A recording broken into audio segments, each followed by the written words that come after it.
Hey, what's up? We It's back another again. episode of the Chondro Bar Room, and it's your boys. Hey, man, y'all got started early, man. I don't know what y'all doing. I hear y'all talking about Chris's wounded knee, and y'all know he still ain't really recovered.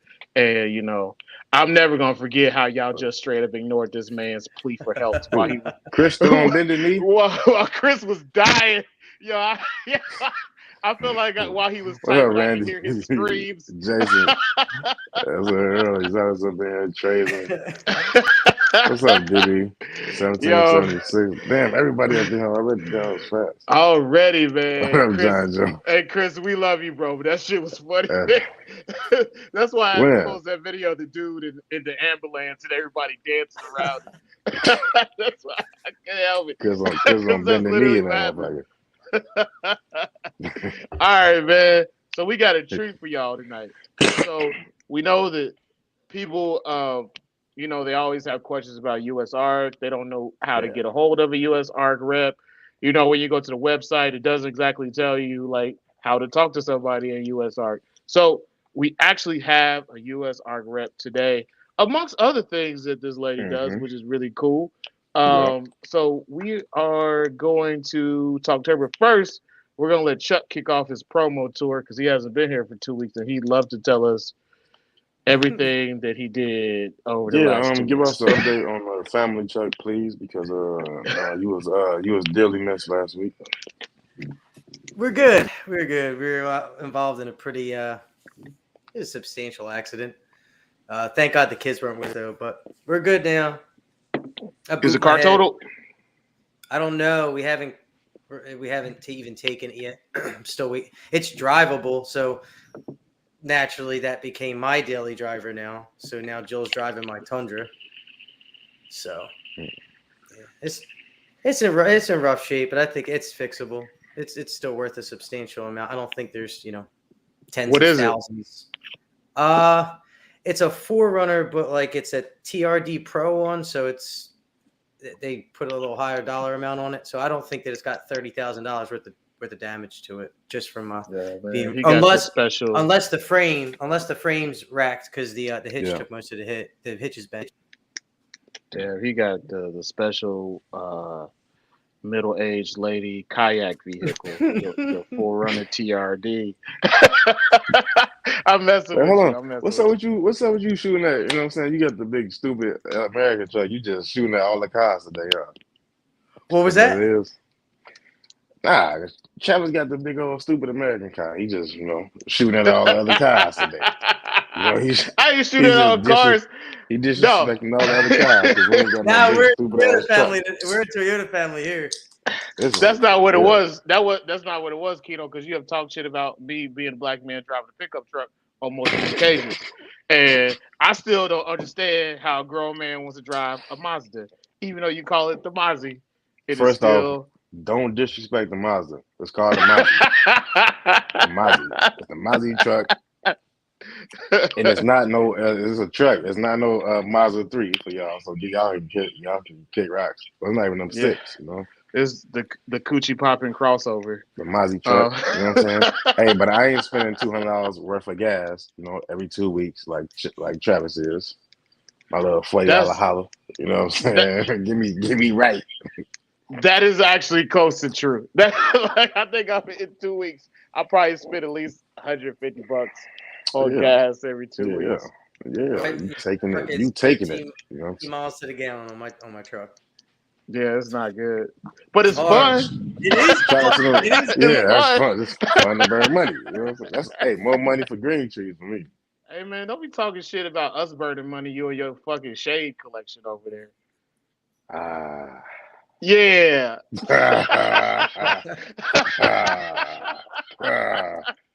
Yeah.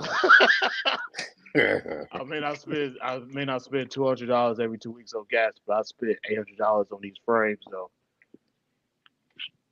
I don't do that. That's petty.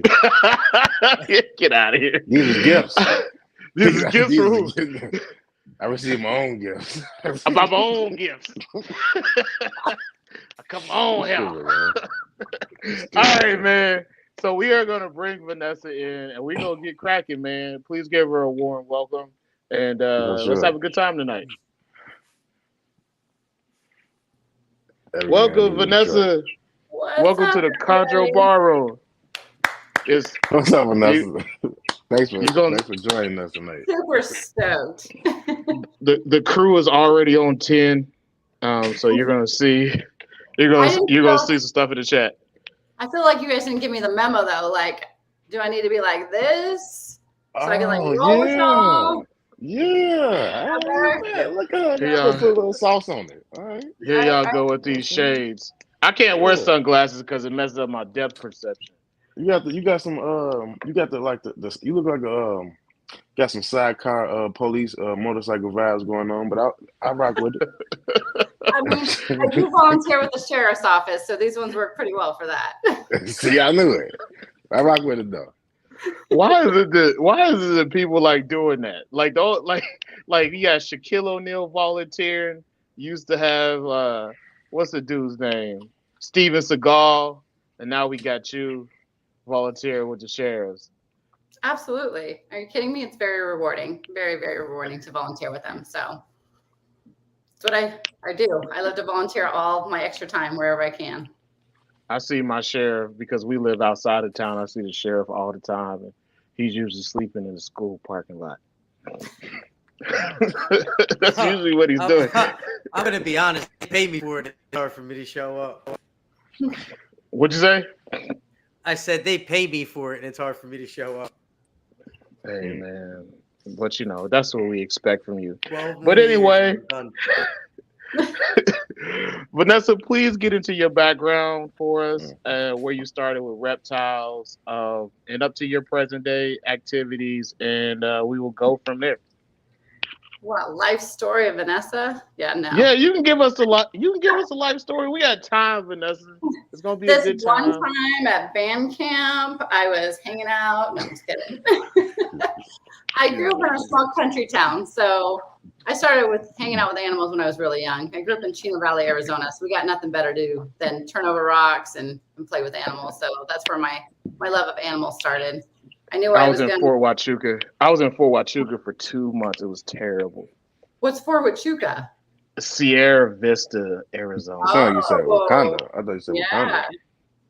No, I grew up in a small country town, small country, but it was good. It was healthy. It was fun. So that's where it started, my love of animals. I knew I was going to work with animals. How that was going to be, I had no idea. So I opened a pet shop 11 years ago. I own a pet shop. Yeah, lots and lots of fun. A little bit of everything. 4,000 square foot. You name it, I probably have it, or I've worked with it over the last 25-ish years. I've been in the hobby, hardcore in the hobby. So, how was that your first few years getting into the pet trade? In the pet trade, how was like your first 5 years? It was rough. I actually worked my corporate career on top of having the pet shop. So I didn't jump from my corporate career until about 6 years into my pet shop. What was your career before that? Marketing and advertising with the Arizona Public newspaper, and then I worked part-time at a pet shop, and then I also was putting myself through college. That sounds awful. She was grinding. She was grinding. I like to multitask my multitasking. So yeah. But yeah, and no, we it's commend you for it. It's not easy to open up a pet shop. It's really not. Retail is hard in itself, and then pet shops are not always the easiest to do. So, but I love what I do. So I appreciate that. And then y'all know about USARC. I'm the administrative director. I've been with USARC, officially with administrative director since this year, but I've been with USARC about 2 to 3 years now, roughly. Yeah, and then I'm a director for a turtle and tortoise nonprofit group as well, Turtle and Tortoise Preservation Group. Got them. I volunteer with the sheriff's office. That's another one. I think what else I do. I have a couple other things I do too. I know everybody want to talk about USARC, but before we get into that, how was it working with the tortoises? The tortoises, I've loved tortoises. I've worked with tortoises. I've been breeding tortoises for 24 years. I actually stopped breeding tortoises last year so that I could do more with USARC and travel a little bit more. But I love tortoises. I had Galapagos tortoises. I had all kinds of different tortoises. So I love them. They're one of my spiritual animals for sure. I know you live alone. You gotta have a lot of space for them. Mm-hmm. Yep, Yeah. Lots of property for them, and you got to separate them out because of the size and everything. But yeah, they're great to work with though. They're awesome. Tortoises are amazing. How big are your But they will not Galapagos? let me. And I guess you have Aldabras, right? I used to have Aldabras too. Yeah, I actually do not have any personal tortoises anymore. Oh, Wow. Wow, you supposed at least have one. Nope. I actually went from a couple thousand animals at home to just 3. You said a couple thousand. Mm-hmm. Holy Yep. shit! You And actually this was had a over the zoo. course of 25 years, or was this like you transitioning from working to a pet shop? No, I've always kept different reptiles, animals. Just I love breeding and figuring out how to breed things in captivity. So I've kept many things: ball pythons, BRBs, corn snakes, king snakes, geckos, leeches, crested geckos, gargoyles. I mean, you name it. I had peacocks when I was a kid. Okay. I've had everything. Do you have green trees? I did do GTPs for a while too. Yep. All right, so how was that? There we go. Let's talk about Fun, that. actually. How was that experience? I got them eating frozen. So, I mean, anytime you can get anything eating frozen is always key. So that was awesome. But yeah, they were handleable and everything too. I have a very special gift with animals. Any animal I get around, I have a very special gift for them. I tell people pets are my passion. So I love pets. So you like the Arizona Dr. Doolittle? Yeah, you can say that. There you go. There you go. Or whatever state I'm in. Whatever state you in. Whatever state Okay. I'm floating around in. Yeah, I've been in Arizona forever. It's almost So time as to- far as your, oh, go ahead. No, you're good. Oh, so as far as your pet shop, like I've seen that you carry birds and fish and reptiles. Like, what all do you carry? Do you sell things that are like really specialty, exotic animals and things like that? When it comes to my fish, yes. When it comes to reptiles, no. So reptiles, I'm the kids' first pets. I'm the first shop you go to learn about pets, be educated on pets, and get ready for your first pet. So leopard geckos, crested geckos, gargoyles, pretty much everything I have is captive bred. Bearded dragons, ball pythons, corn snakes. So yeah. Love it. And then, yeah, when it comes to freshwater, I have 360 species of freshwater fish in the shop. So we definitely specialize a lot in freshwater. And then I have 4,000 gallons worth of saltwater. So fish, corals, frags, all that kind of. And then I have a full small animal department as well. Rabbits, guinea pigs, gerbils, hamsters. You got any lionfish? I do have some dwarf lionfish right now. Oh. Yeah. Oh, man. They make dwarf lionfish? They do. And then look up this one, Fu Manchu lionfish. They're so freaking cool. Hey, Fu you know I like Fu Manchu. Yeah, Chuck used to have a Fu Manchu. He used to be cool. He's not cool no more. Yeah, look up This Fu is back when we Manchu used to call- lionfish. They're freaking really cool. I've never seen one of those, Mhm. but you know, I'm Fu pretty sure Manchu Keno's gonna lionfish. pull it up. Yep, pull it up. Oh shit! They're- It looks they're like really cool. it looks like what's that Pokemon? Gyarados. That's what it looks like. Gyarados from Pokemon. I do like Yeah. that, though. Yeah, Like That's you- nice. yeah. Got the little schwink. That's Are those pretty aggressive as regular lionfish? I mean, anything that fits in their mouth can be considered gone.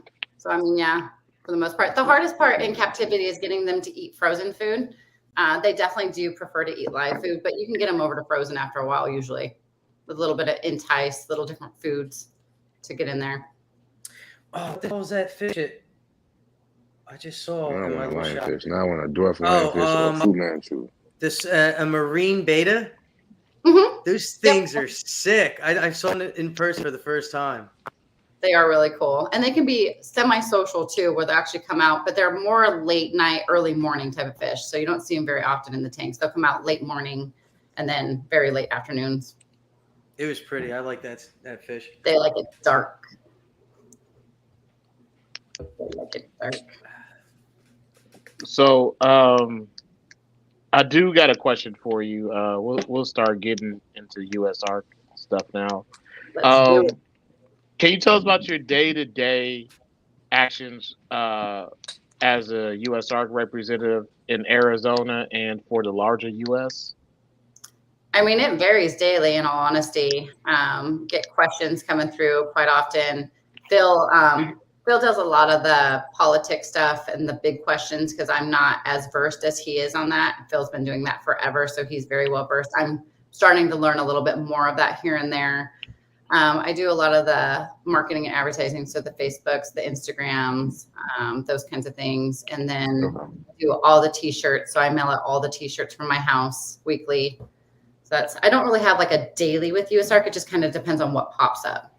So yeah, memberships, questions about memberships, those kinds of things.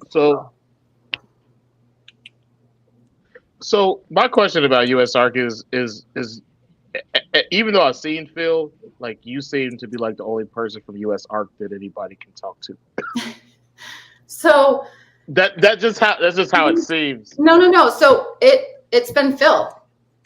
It's been Phil. That's it. So we have a board, but Phil is the face of USARC. Phil is the person that goes to all the shows. Phil is the face of USARC. So I literally just started showing up to shows, and told Phil he was kind of stuck with me. So yep. After a while, he was like, "All right, well, you haven't left, and you keep changing and doing all these different things." He's like, "So," and I'm like, "Yep, let's do this." And then I finally asked, because everybody's calling me volunteer girl, because I'm a volunteer. I'm still a non-compensated employee. But yeah, everybody's calling me volunteer girl. I was like, can we come up with something better than that? Like, I'm that doesn't sound like a good nickname. You're a volunteer girl now. No. So it was more of a joke from everybody, because they're like, "You ain't got a title? Like, what's your title?" I'm like, "I don't know. I don't know. I'm Vanessa." Like, yeah. So I finally talked to Phil, and we talked to the board. So that's when I became administrative director. But yeah, so yeah, that's why we only see Phil or see me, is because that's us. Everybody else is volunteers, and we appreciate all of our volunteers. Like, everybody else volunteers. They come to the shows. They help out with everything else. But there's a couple other people that do some back end stuff as well. But yeah, that's why you only see a few of us. That's us. So have you over the last few years, have you as you ascended and USARC, how is your control over the shows? What is that like? How are you involved in that? Anybody that's ever met me pretty much knows when I walk into an area, I take full control of the area, and then I'll kind of spread things out depending on who I have. I'm just that kind of person. Like, no matter what situation I'm getting thrown into, I usually end up being the person that takes control for the most part. So I'll divvy things out. Yeah. So you'll see me even at the auctions. You'll see me on stage, off stage, grabbing this, doing this, making sure the money's being taken care of. Like, I'm everywhere. Yeah. I can't sit still. That's not my motto. I'm not good at sitting still. If I'm sitting, you know something's wrong. So I guess I asked that because one thing I guess one of my gripes with the expos that I've been to is they are like broadcasting. I see ads as like the largest captive bred show. Yeah, we always see like overwhelmingly number of straight wild caught animals. They look like fresh picked. I guess is there anything that USARC is doing to like monitor the influx of like animals that's basically on a deathbed at expos? You got to remember, USARC is not the police. That's not what we're at the show. So that's a show. That'd be something at the show level. That would not be on a USARC level. I mean, obviously, if we see something that we don't think is appropriate or that kind of thing, we would let the show promoters know. But that's not what we're there for. We're not there to sit there and police things. That's not what our role is. So if they say it's a captive bred show, that's on your show. That's on the show organizers to make sure that it's a captive bred show. I mean, obviously, when you come into a show that's supposed to be captive bred, you expect to see only captive bred. But yeah, unfortunately, but yeah. Yeah, I've never been to a reptile expo where I only saw captive bred. I've never been to a reptile expo where I've seen mostly captive bred. Yeah. I think the biggest thing is if you do go to a show and it's, an all-around show, and this is something I've discussed before, mark what it is, please. It's not that hard. New people don't know wild caught, farm bred, captive bred. I mean, these are common terms that we know as hobbyists, but not people that are new into the hobby. And they need to be aware of what they're taking on. If it is wild caught or if it's farm bred or how long has it been in captivity. These are all great things so that we're educating the people that are buying these animals. So yes, strongly agree with that.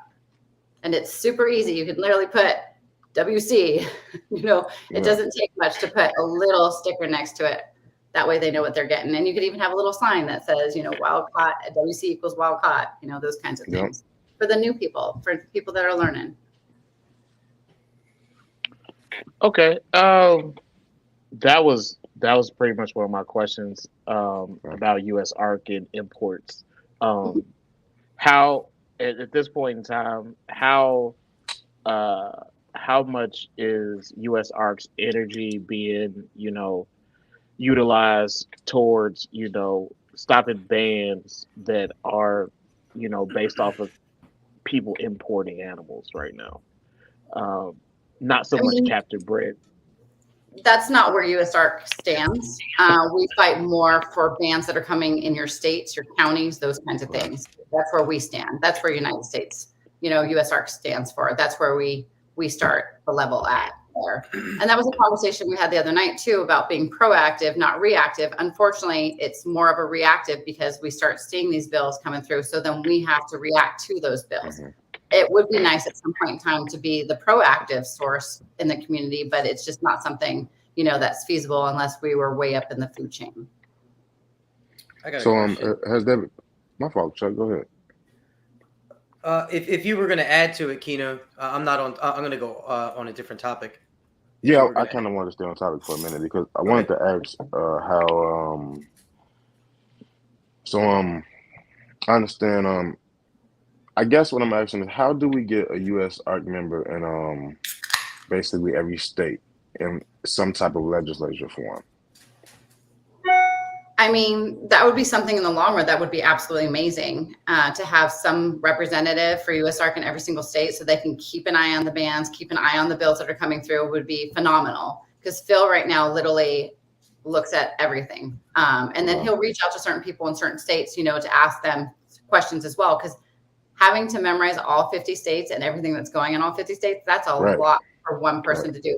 But let me tell you, Phil is a encyclopedia of knowledge that he literally can tell you things that happened 10 years ago in certain states. And I'm like mind blown, but I'm like, wow, this is exactly why we have somebody like Phil for US ARC.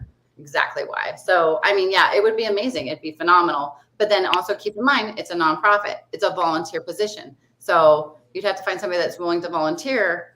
I mean, pet shops would probably be more inclined to be that type of person like I am in Arizona because I'm following my rules and my laws and seeing what bills and bans are coming out here. But yeah, it would be absolutely phenomenal to have something like that. So then how does being a member currently affect our local laws then? If you as our US ARC can't have a member in every state, you get what I'm saying? Maybe say you only got 16 state covered like that. How does being a member in the other, was that 36? How does that affect those local legislation? So, I mean, you don't have to be a member technically to go up against a bill or a ban that's coming out. You know what I mean? So being a member of US ARC helps us, one, with numbers. So saying we have X amount of people right now in our organization that are willing to fight for our rights to keep reptiles in our home. A lot of it's a numbers game. We want to look big. We want to come in strong. So keep that in mind. But just because you're not a member, when we send out alerts, does not mean you can't respond to those emails and fight for those bills or bans in your state as well. And keep in mind, just because it's not in your state doesn't mean it won't come to your state. So share those posts with people that that are in that state so that you can keep it going in each state and we can start combating it in those states. So I had a question, and I guess this is probably more so a Phil question. But as these bans arise, is there some type of protocol that happens before alerts goes out? Like, is there a protocol? Like, parts of it may be, identification, your approach to how to mitigate the situation, and somehow some form of execution on trying to stop the bans. And then the second part of this question is does US ARC use lobbyists in any type of capacity? So first part of the question for when like a ban comes in, is that what you're referring to? Is when we have different people that one will send us messages about what's going on with the bans. Two, we have software that sits there and looks for certain words within documents to find those. So when we send out alerts and everything, we've done all the hard work for you. We've taken a huge document, summed that into a smaller document, put in easier English is what I call it, because sometimes I read the stuff that comes in and I'm like, I don't know what that means. You know, I'm like, let's bring it down a little bit. And then that's when we post the alerts. So by the time we're posting alerts, it means we're serious. Like, we need your help. We're not just posting this for fun. We actually need you guys to help us at this point in time and stand for us as well. So keep that in mind. That's why the alerts come out. And then second part of your question was, does US ARC use lobbyists at all to combat these bans? I mean, that's why we raise money. You need lobbyists, you need lawyers, you need all these big players to go up against the bigger players. So yes, absolutely. Absolutely. There's only so much that we can do. We have people that'll go down to the capitals. We'll have people that go there. But yes, we have to have people that understand the lingo and that can talk the lingo and be that part of it. Absolutely. I got a question. What's US ARC's stance on the roundups that they have for the Burmese and retics that are wild in the Everglades, and the bounties that the state of Florida puts out on private citizens, eliminating those invasive species? So again, we're not the police. That's not part of what we do. It's not a bill or a ban technically. You could definitely send that question over to Phil and see if he could answer that for you via the state informational. But yeah, that wouldn't be something that I would feel comfortable answering. That's fair. Because I mean, to be honest, so I'm a hunter, so I'm a conservationist, not necessarily a preserver. So you get the conservationist aspect where you gotta take these wild Burmese pythons and retics out of the native ecosystem, or Florida is going to lose a lot of their native species because they're not supposed to be there. And that brings up a good thing about Florida. Florida also has their own US ARC. So there's US ARC Florida. Because of the things that happen in Florida, we actually have their own entity. So join US ARC Florida as well and keep an eye on what's going on in US Florida. We do work closely together, obviously, because we're the same thing, but US ARC Florida has their own entity as well. So make sure to join US ARC Florida if you have questions about US ARC Florida, and they'd be happy to answer those questions for you. Okay. You said you're a hunter. Do you hunt javelina? Absolutely. Yeah, they stink. If it crawls, it falls. Flies, I hunt javelina, deer, elk, dove, duck, squirrel. What's your favorite meat to hunt? I don't think I really have any, honestly. You just like shooting stuff? No, I just enjoy it, honestly. Hunting's a whole different world. I can't explain it. Being out in the middle of nowhere, just enjoying the outdoors and being in a serene atmosphere where it's quiet is just, I can't even explain to you. I can't even explain to you the feeling of it. You use your breath. Oh, absolutely. Once. Nobody talking. Like, we hunting. You be quiet. No talking. Yeah. No, So we have people that hunt in our neighborhood. I guess for me, I don't hunt here, but I have people that hunt in the neighborhood because we got a lot of hogs and we got deer. And they're not supposed to be hunting, but they do it. Because you see them late at night driving in golf carts with pigs on the back of them. Yes! you see them all the time. I know one guy. Cans of Budweiser falling out the side of the golf cart. I know. I'm not gonna say his name, but he's in our neighborhood Facebook group, and he's always just like, "You guys can just come down." I'm just like, "Yo, you can't put that on Facebook." Man. It's like, "Yeah, but that's a crime, bro. That's a crime." He don't care though. He probably gonna continue to get away with it, but I don't hunt here. I'll just drive to 2-3 hours to go hunt. But Florida definitely is its own entity. It is. Florida is its own world in many ways that don't even involve reptiles. Shout out to Florida's own country, man. Shout out to Mike from Coloring Outside the Lives and his Duval County activities. But I guess that one of my biggest questions is, how do you guys organize people to, get on it and try to get to state legislatures or county legislatures to try to combat these bans? Is there like notices sent out, and is there somebody put in charge of organizing people, or how does that necessarily work? It varies, in all honesty. Earlier this year, I worked a petition in Washington. So I actually flew out to the Washington show and helped get people to sign a petition that we made photocopies. And then we had one of the guys that works for the show, or he owns the show, he actually took it to and handed it off to senators and everything. So it just kind of varies. Sometimes it's just the emails that we ask you guys to send, and we write everything and just hit the send button and send those emails. Sometimes we ask to do phone calls. It just kind of depends on what's going on. So Phil has figured out how to manage each thing differently to figure out what's the best way of executing each bill and ban that comes up. So it's kind of different for each one, but in our alerts, it literally will tell you what's the best way to approach this one and how to help us with this one. Is USARC ever on the offensive? I feel like it's always a very reactive organization, reacting to bills that are getting ready to ban people's pets. So, for example, I'm in New Jersey, and I really want to own a Gila monster, but I can't own any venomous, even rear-fanged snakes.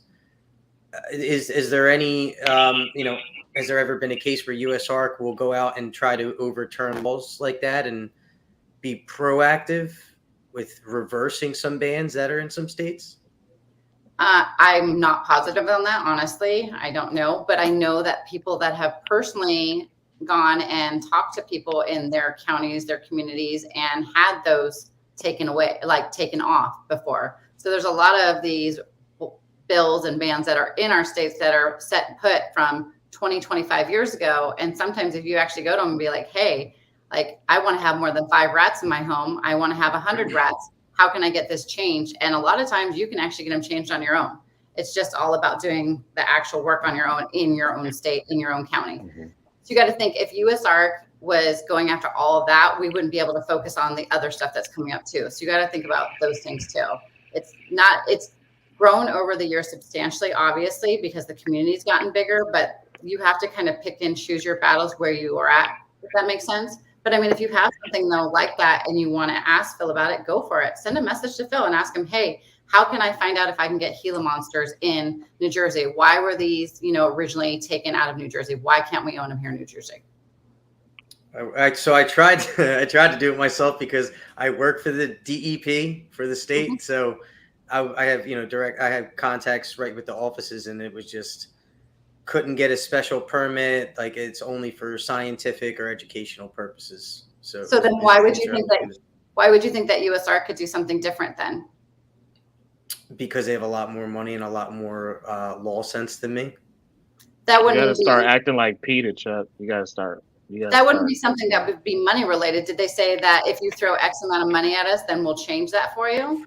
No, but we could pay Phil, and Phil's a lawyer. Phil would be able to go to bat and say, well, this is an unlawful law because of this reason. Here's X amount of states. I mean, basically give a presentation of why is New Jersey one of only, say, 3 states that Gila monsters are banned, and what are the reasons behind this? Show us previous incidences, something along them lines, something beyond what I'm capable of doing, something that basically would be his job. I don't know that would technically be his job, though. So, I mean, you could definitely ask him on that, but I don't think that would be Phil's job to, try to get Gila monsters back in New Jersey when, you know what I mean? I mean, I'm a member now, right? So I joined USARC. So as a member, I should be able to reach out to Phil and ask him, correct? You can absolutely send president@usarc.org. That's his email. You can send him a message on Facebook, Phil Gross on Facebook, and yeah.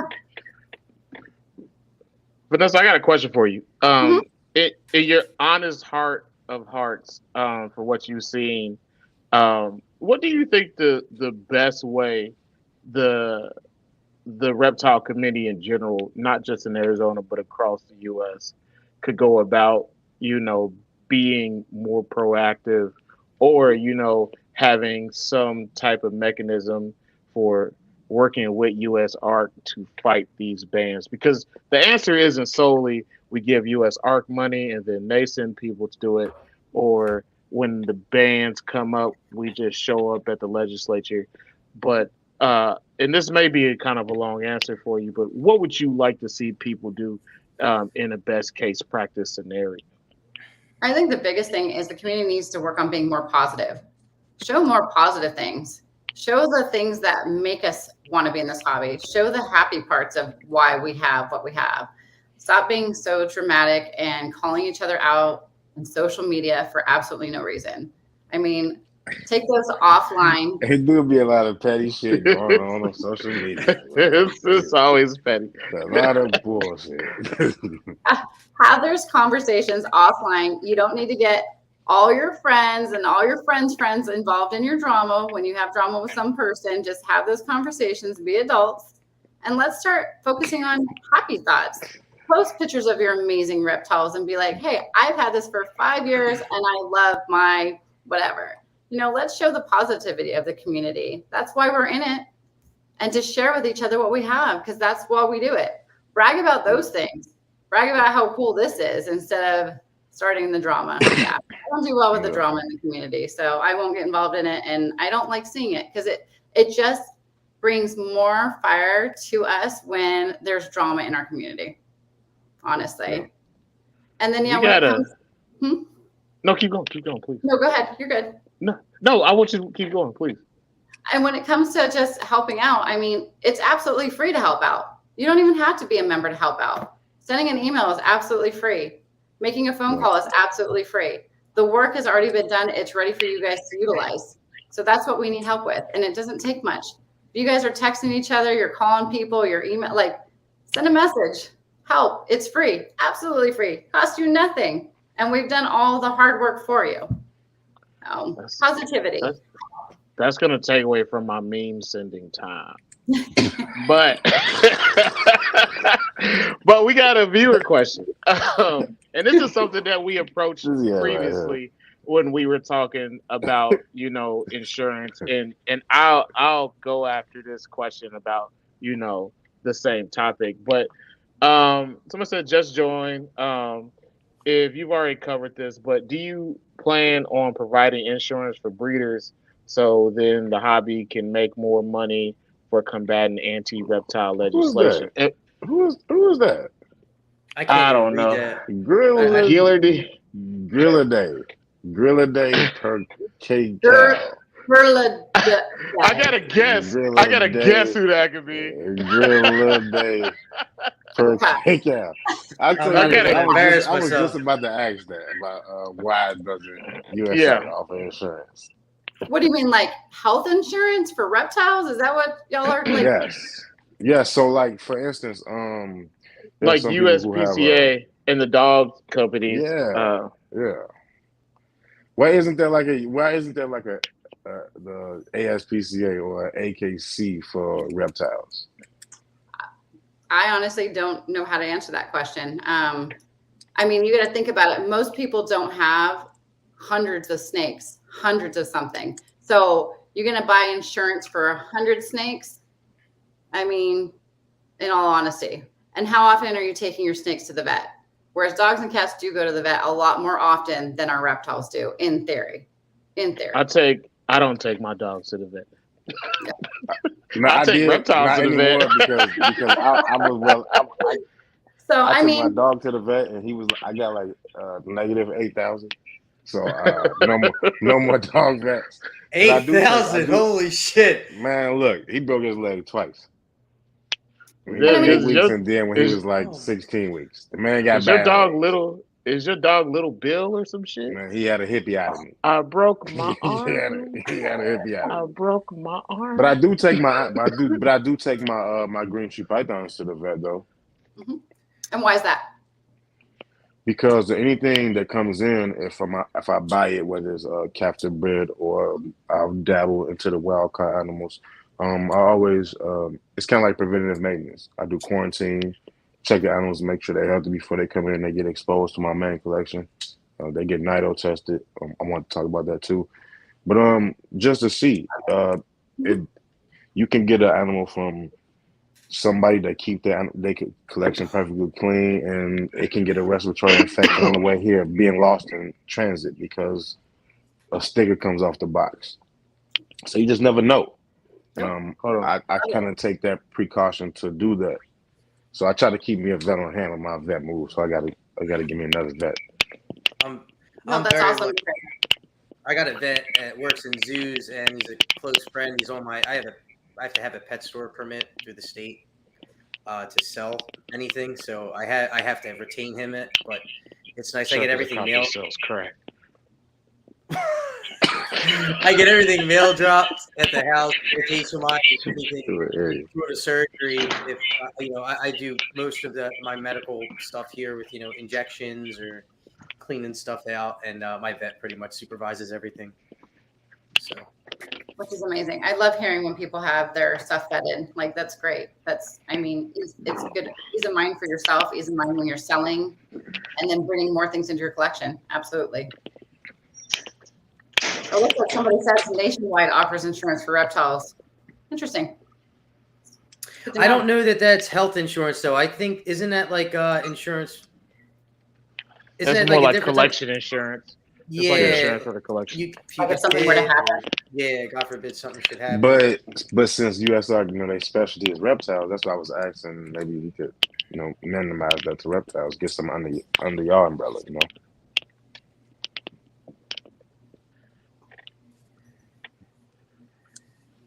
Well, I think that when it comes to the whole conversation of insurance, I think, it would be nice if we did have it. But there would take some backing to get it pushed up, that I'm not necessarily sure one person or one group could do. Maybe in the future, maybe. But I have another question. How does your pet shop coincide with your US ARC activities?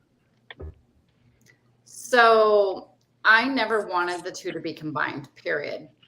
Every organization that I represent, I try not to talk about anything else that I do, in all honesty. It just people started learning more about me and digging deeper into what I do for a living. And that's how things started popping up. But every time I've gone to a show, literally everybody just thought I was straight USARC, thought I was a volunteer with USARC, and they thought I just was some person that was showing up randomly at shows.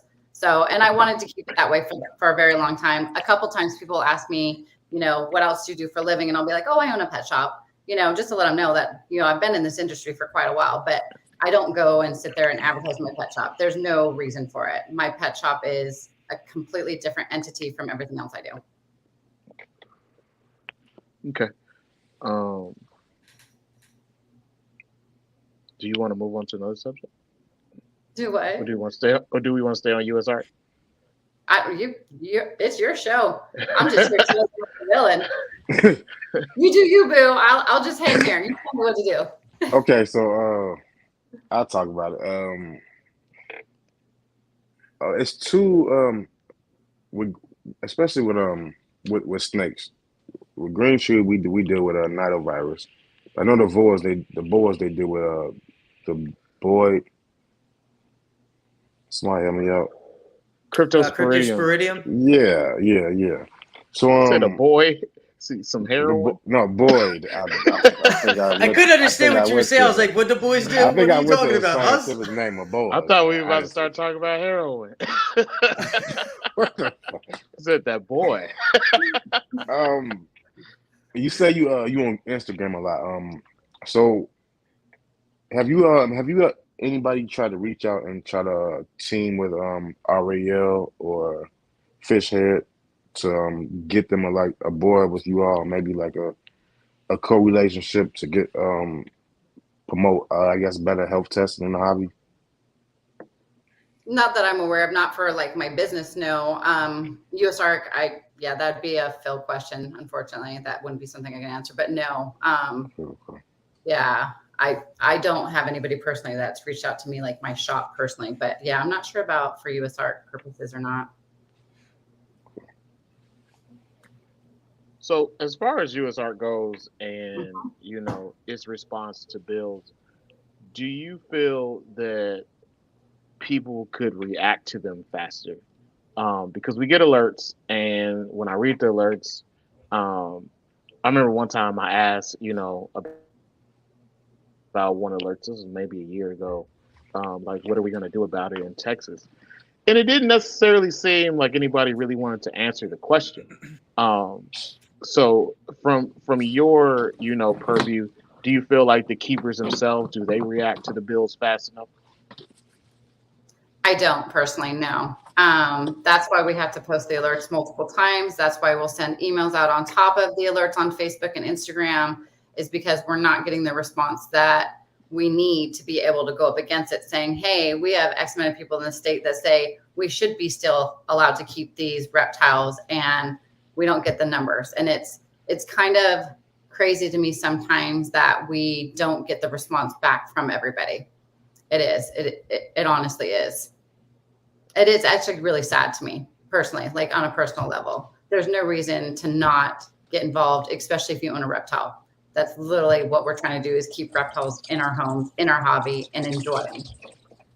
There's nothing more to it. But yeah, I wish people would be a little bit more proactive on that, and not waiting or just getting involved. A lot of people will read over it and be like, yep, I read it. And I'm like, well, did you click on the links and go, oh, no, I didn't do that. And I'm like, please click on the links. Like, we need your help.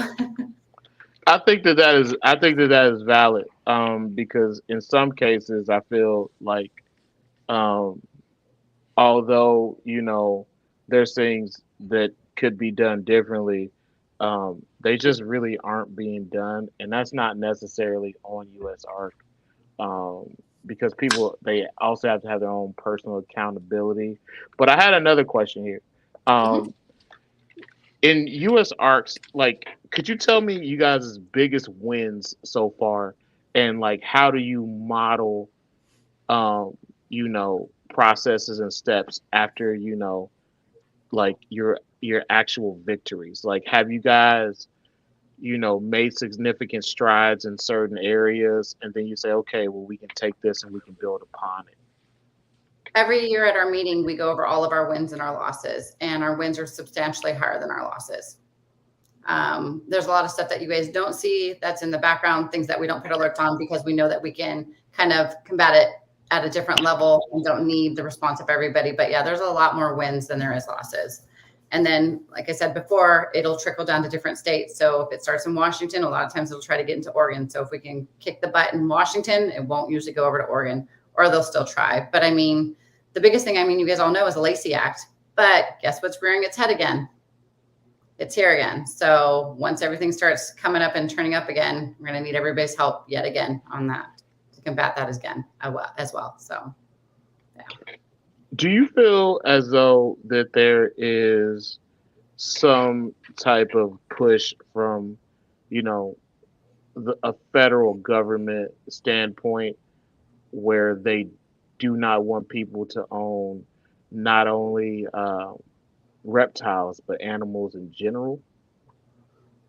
I mean, not speaking from a USARC standpoint, but from a personal standpoint, I do. And it's kind of disappointing to me because people love animals. They keep us going. I mean, who doesn't come home and get excited to see their animals when they get home? I mean, I know I do. Oh I man, love working with for animals, right? sure, for Yeah, sure. Yeah. they keep us happy. So I don't know if the people that are up higher just have never been exposed to them. A lot of it's just that they haven't been exposed to them. You got to remember, they're people too. So maybe they haven't been exposed to reptiles. Maybe they haven't held a snake, or maybe they're so afraid of snakes because all the movies that are put out, these snakes are killer, and they'll get you, and snakes on planes and all this other stuff. Like, they put that fear in them. So you never know where it really truly comes from. Like, how do these start? Who decides these things? Where does it come from? But it's somebody who's starting them.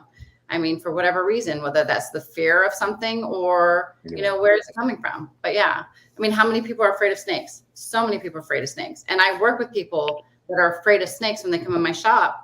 And it's just because they've never touched one. They've never been around one. They literally think the minute you open the cage, they're going to eat you alive. And I'm like, no, he's going to hang out here. I mean, if it's feeding day, a little bit different response sometimes, but I No, know but in the black community when we was raised up, we was Yeah, taught that snakes was snakes the are the devil. devil. Stay away from the snakes.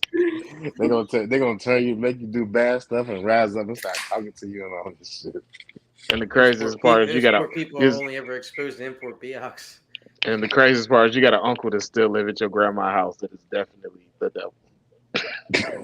They worried about a snake. For real, for real. You would Do only you know think if you know. do you a think lot of it's just fear. that movement, the lack of movement, I guess, at the legislature level, do you think, um, not to be ageist, but do you think that's because the low turnover rate from state to state, and um, for lack of a better term, I guess there's no like fresh blood infused in that, uh, pulling the young generation along, maybe people that have been exposed to animals and reptiles and shit that the older generation may deem odd and weird. I mean, there could be a little bit of that in all honesty. I know here in Arizona, I thought about getting on the Mesa City Council so that I could sit there and educate them about things. So I Yeah. mean, it starts there. If you want to make change, then, be the change. I'm huge about I that. Be the change. I know that in Texas, the last ban that was proposed, when you look at the names of the people that pushed it forward, they were mostly progressives. They were not the old ass Republicans. If you Really? look at the list, no, that's definitely the truth. It was the new version of progressives. It wasn't the old people. They don't give a shit. They don't care, man. These are things that have been persisting for a while. I think that from my standpoint, the reason why these things are becoming so persistent these days is that there's so many people that think that they, as far as politicians, they think that they know what's best for everyone, and they would like to control what people have in their homes more. I think that that is a standpoint that I've been seeing in Texas. Since Texas, the population of Texas has been changing. There is a new influx of a different type of politicians. Whereas the old version of Texas politicians, when I first moved here, they didn't give a shit what you did. They literally did not care.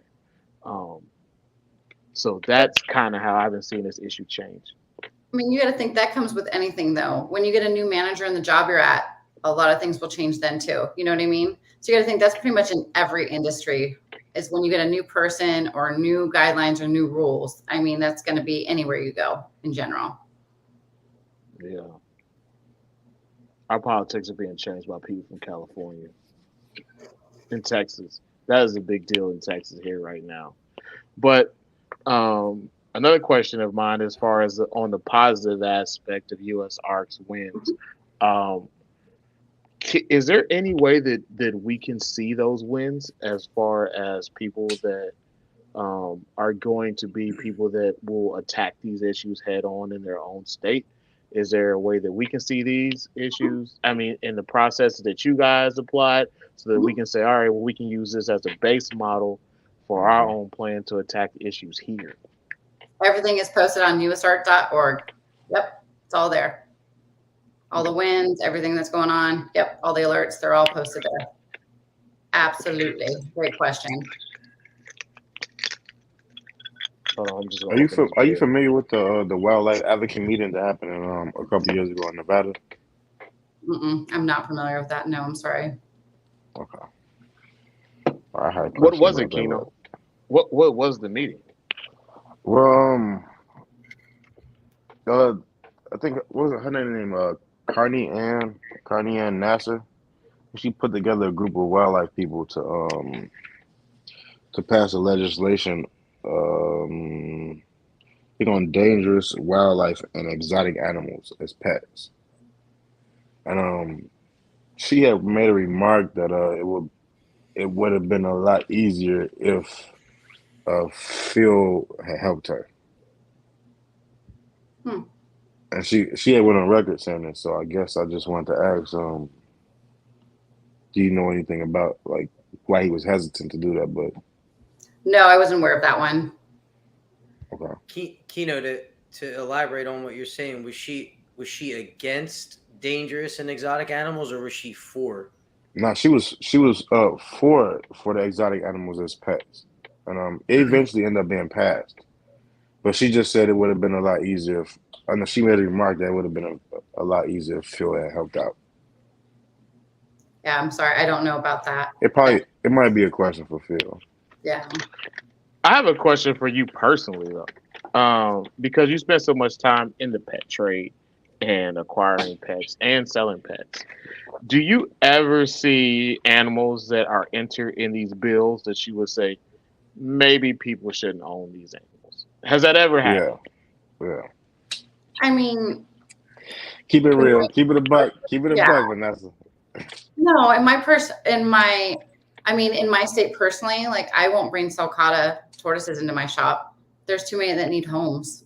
So in my state, if I have rescue specifics like sugar gliders, sulcata, iguanas, those kinds of things, I won't bring them into my shop. And I'll work with the rescues. I'll send people to the rescues to talk to them to adopt from them. You should never be part of the problem. You should always be part of the solution. Why you say that against sugar gliders? Because man, they They're look so so cute, expensive to and get. they be jumping from like jumping in your pocket Bro, and all that. I just saw this YouTube.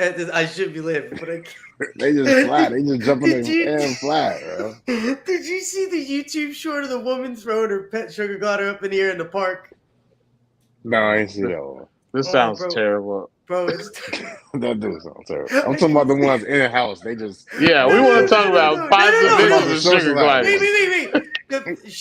She was the sugar glider was having a great time. It was gliding back to her hand, and she threw it up one time, and a hawk took Oh, that's terrible. it. It's not funny. I don't know why, but See, what she said afterwards. I don't I know. did not want to go there with It the was. sugar glider thing, but that's Chuck, you've been posting too many live feeding videos, and it is I corrupted don't your push mind. this thing. I'm just saying it's a fucked up video, but I you laughed. talking about a hog. I'm talking about it being as a pet, man. I think that you Somebody laughing else at that saw it. sugar glider getting Wow. getting Do you see eaten is what? way worse than I'm when I said not. I laughed at Precious. I thought that was a funny movie. What's I'm going to precious? address killer reptiles right now. One, don't call me names. That's not appropriate. That's the type of stuff I'm talking about. You don't do that.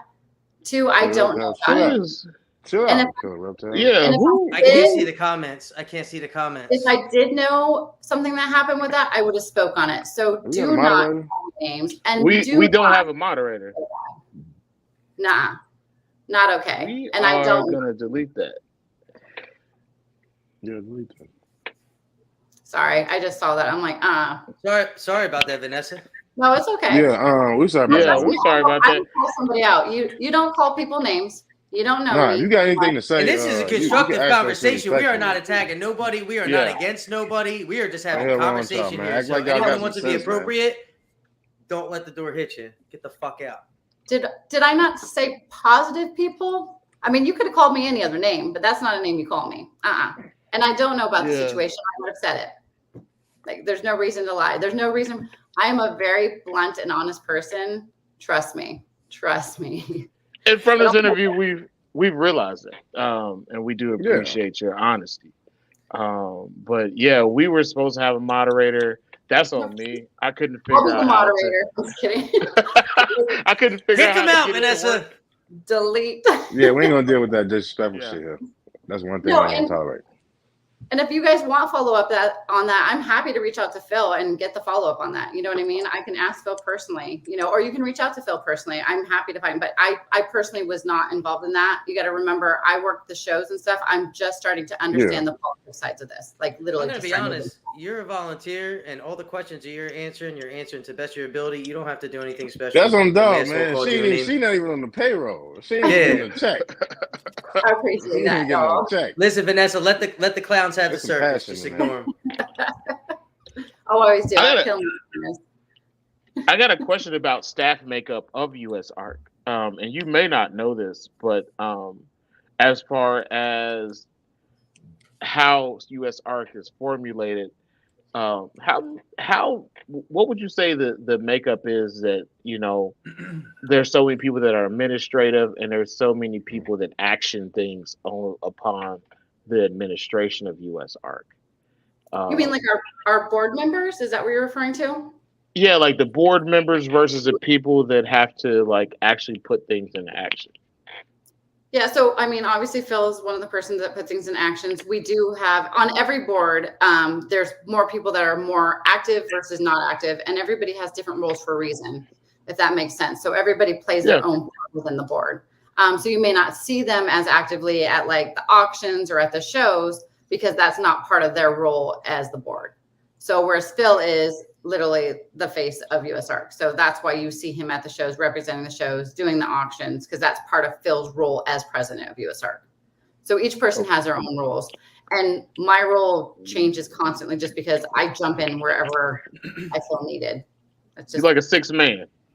You're like the USARC 6 man. Like a utility knife. She hop in when she needs it. Sometimes she's a wing 3. Sometimes she's posting up, man. Yeah. That's how she plays the game. So tell us some of the what's some of the good stuff that you've seen personally that you've gained, because you're doing this for free. You absolutely. volunteering. So since you've been on with them and you've gained, you start climbing. What are some personal things that you like that make your heart warm, make your heart melt a little bit? I love meeting new people at the shows and hearing your stories. I love that part of it, just getting to know you as a person. Sometimes I'm a little bit too busy at the shows to do that, but the after hours, like you'll always catch me at the after hours hanging out with everybody and come say hi. Like I love hearing your stories. I love to hear. You seem like a person like you, a cool ass person to drink a beer with. Yeah, we're gonna call you. We're gonna start calling you after party Vanessa. You're not gonna be volunteer. We're gonna have to get her around on us, man. Hey, man. And what actually steals my heart, even though I don't have kids, like I told you guys, I don't have kids. The whole reason I opened a pet shop is for the kids.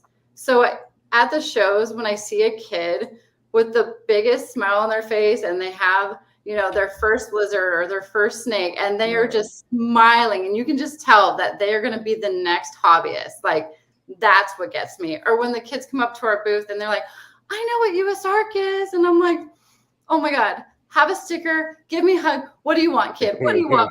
Like, I just love you. Like, that's what I love. And the compassion, like I love the compassion within the hobby and the positivity and all the different characters. Are you kidding me? I love people watching, and reptile shows are the best for people watching and getting to know those people. Like you're literally like, ooh, I want to know that person next. And then this person, and that's the best part of it. You get to meet people that are just as weird as you are and have the same type of hobby you have. So that's kind of cool too, like to get to know those people. So, and then I get to go to so many different states and do it in too. So I get to meet so many walks of life, and that's what I get. Like, I love it. Every time you see me a show, I have all the energy and I'm ready to roll. Let's go. I'm the girl in the morning when all y'all are hungover on Saturday, and I'm like, good morning. And they're like, shh. What's the state with the biggest reptile presence that you've experienced so far? Do what? The state with the biggest reptile presence. Like every time you go there, it's just always a lot of people there.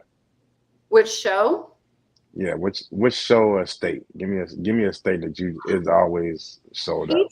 Each one's so different. I mean, each one. I mean, Tinley is always Tinley. Like I love Tinley. Tinley's off the hook. But I like Arlington's one of my favorite shows to go to. The super shows in Cali are freaking awesome. I mean, every one is so different. I couldn't say it. Each show brings in so many people. I've not gone to a show where I'm literally like, oh, there's nobody here, because the promoters do a great job. The people that put on these shows, they want to bring people through the door for you. So I've not been to a show where I'm like standing around going, do, do, do, do, do, do. So yeah, no, all the shows. I love all the shows. Now, it sounds like you like the voice of the show though. The voice. You don't want to keep it flow. You keep it flowing for USARC. I do. I'm not quiet, unfortunately. That's not my motto. That's not my motto. I walk, If I'm quiet, something's wrong. Something's seriously wrong if I'm quiet. Just run. Just look at me. The room know when you step in. Huh? Just run. If Vanessa's quiet, just run. Run out that door right now. Get out. Oh. So I have to ask Chuck a question. Are you the Chuck that they're all talking about from the other night? I don't know what you're talking about. Like the giraffe Chuck. Oh yeah, that is that Chuck. What happened to giraffe? Yes, I love it. I brought you a little giraffe. See, look, we're friends now. I'm gonna need two of them though at the show because I have two little girls. I can handle that. And it's Arlington, right? Hey, I'll be at Tinley, but don't come to Texas. Keep your ass out this state. Arlington. Arlington is Why don't Stay want to come to tuned. Texas, man? We've You can't come to had some. Texas. There's We been- already got there's- enough boys with tight shirts around here. It's a medium. Fuck you, It's a medium. It's a medium. motherfucker, man. Yo, Chuck Chuck do be wearing his bottom. Jordan. He do be wearing his Jordan His shirts. though. shirts- You know, Chuck, your his shirt daughter snap like at the 3. bottom, bro. He had a baby shirt. And the onesie. Chuck be wearing onesie shirts. Fucking, he said it's at the bottom. He said he's never in the bottom. Oh shit! Yes, I am Giraffe Chuck, and honestly, Oh, shit. I think I paid a bad narrative for my wife. If it was financially feasible, she would allow me to get a giraffe. It's just a medium. Yeah, She Pat would, wear she would tight prefer to shirts, have too. a G-Wagon than a giraffe. Pat do that too, though. Pat do. He do get his. Yeah. Oh come on, I gotta- Pat! You I do the gotta same interesting- exercise as I do. He's a dick. I got an interesting giraffe story. Medium. Oh, shopping at the Baby Gap. Dang. Oh yeah, are we doing the Chuck roast hour? Come on, I man. got. let's You go. guys just want me to take my shirt off for the rest of the podcast? We don't No. want to see that. No. We do not want to We're see that. pass. Nah. Pass. Is this a pass or play? I'm gonna say pass. We get enough of that from Pat, Yeah. the yoga man. Fucking Oso, bro. Yoga man, Pat. Yeah, wait, Travis, We I got- can't get out of my head. You said Oso point you in his drawers. Where? Hey man, listen man, I know Oso's crazy because Oso take pictures of his drawers and put like a little shrimp emoji over his wiener, Yo. and I know he's hella comfortable with it. He just wants y'all to know that he knows that y'all ain't as comfortable with it, so he'll put a shrimp emoji over his Stangerland. Oso is jacked, bro. I'll still fight him though because he's a baby back bitch, but he's big. I don't know, bro. Oso from the Bronx, it might turn into a Rikers Island. I didn't say I was gonna win. I just want to fight him. I don't know. It may turn into some other That's stuff. not I gonna be mean, good. two man. boys. He lift iron all day. Yeah, two boys with tight shirts and a lot of oil. Man, I don't know what's gonna happen. Right now, he's like, what? You see this? Chondro So Bar Room look, calendar. Vanessa, We'll be Vanessa, he cute. started doing that. He started doing that shit like No, he's about like seven episodes ago. He wasn't doing that at first. I got He Yeah. it. wasn't doing that at first. Punch Oh, out. no. The verse- Right. How did you do I didn't know that? us to sit. He What found am I his gonna do, infant. like, He found his silly- daughter's That's it. infant shirt. There, oh, Yeah. wait. There we go. I got this. I don't He know. buys- what he buys- What do you want me to do? What am I supposed He to do? buys with my adult arms? shirts.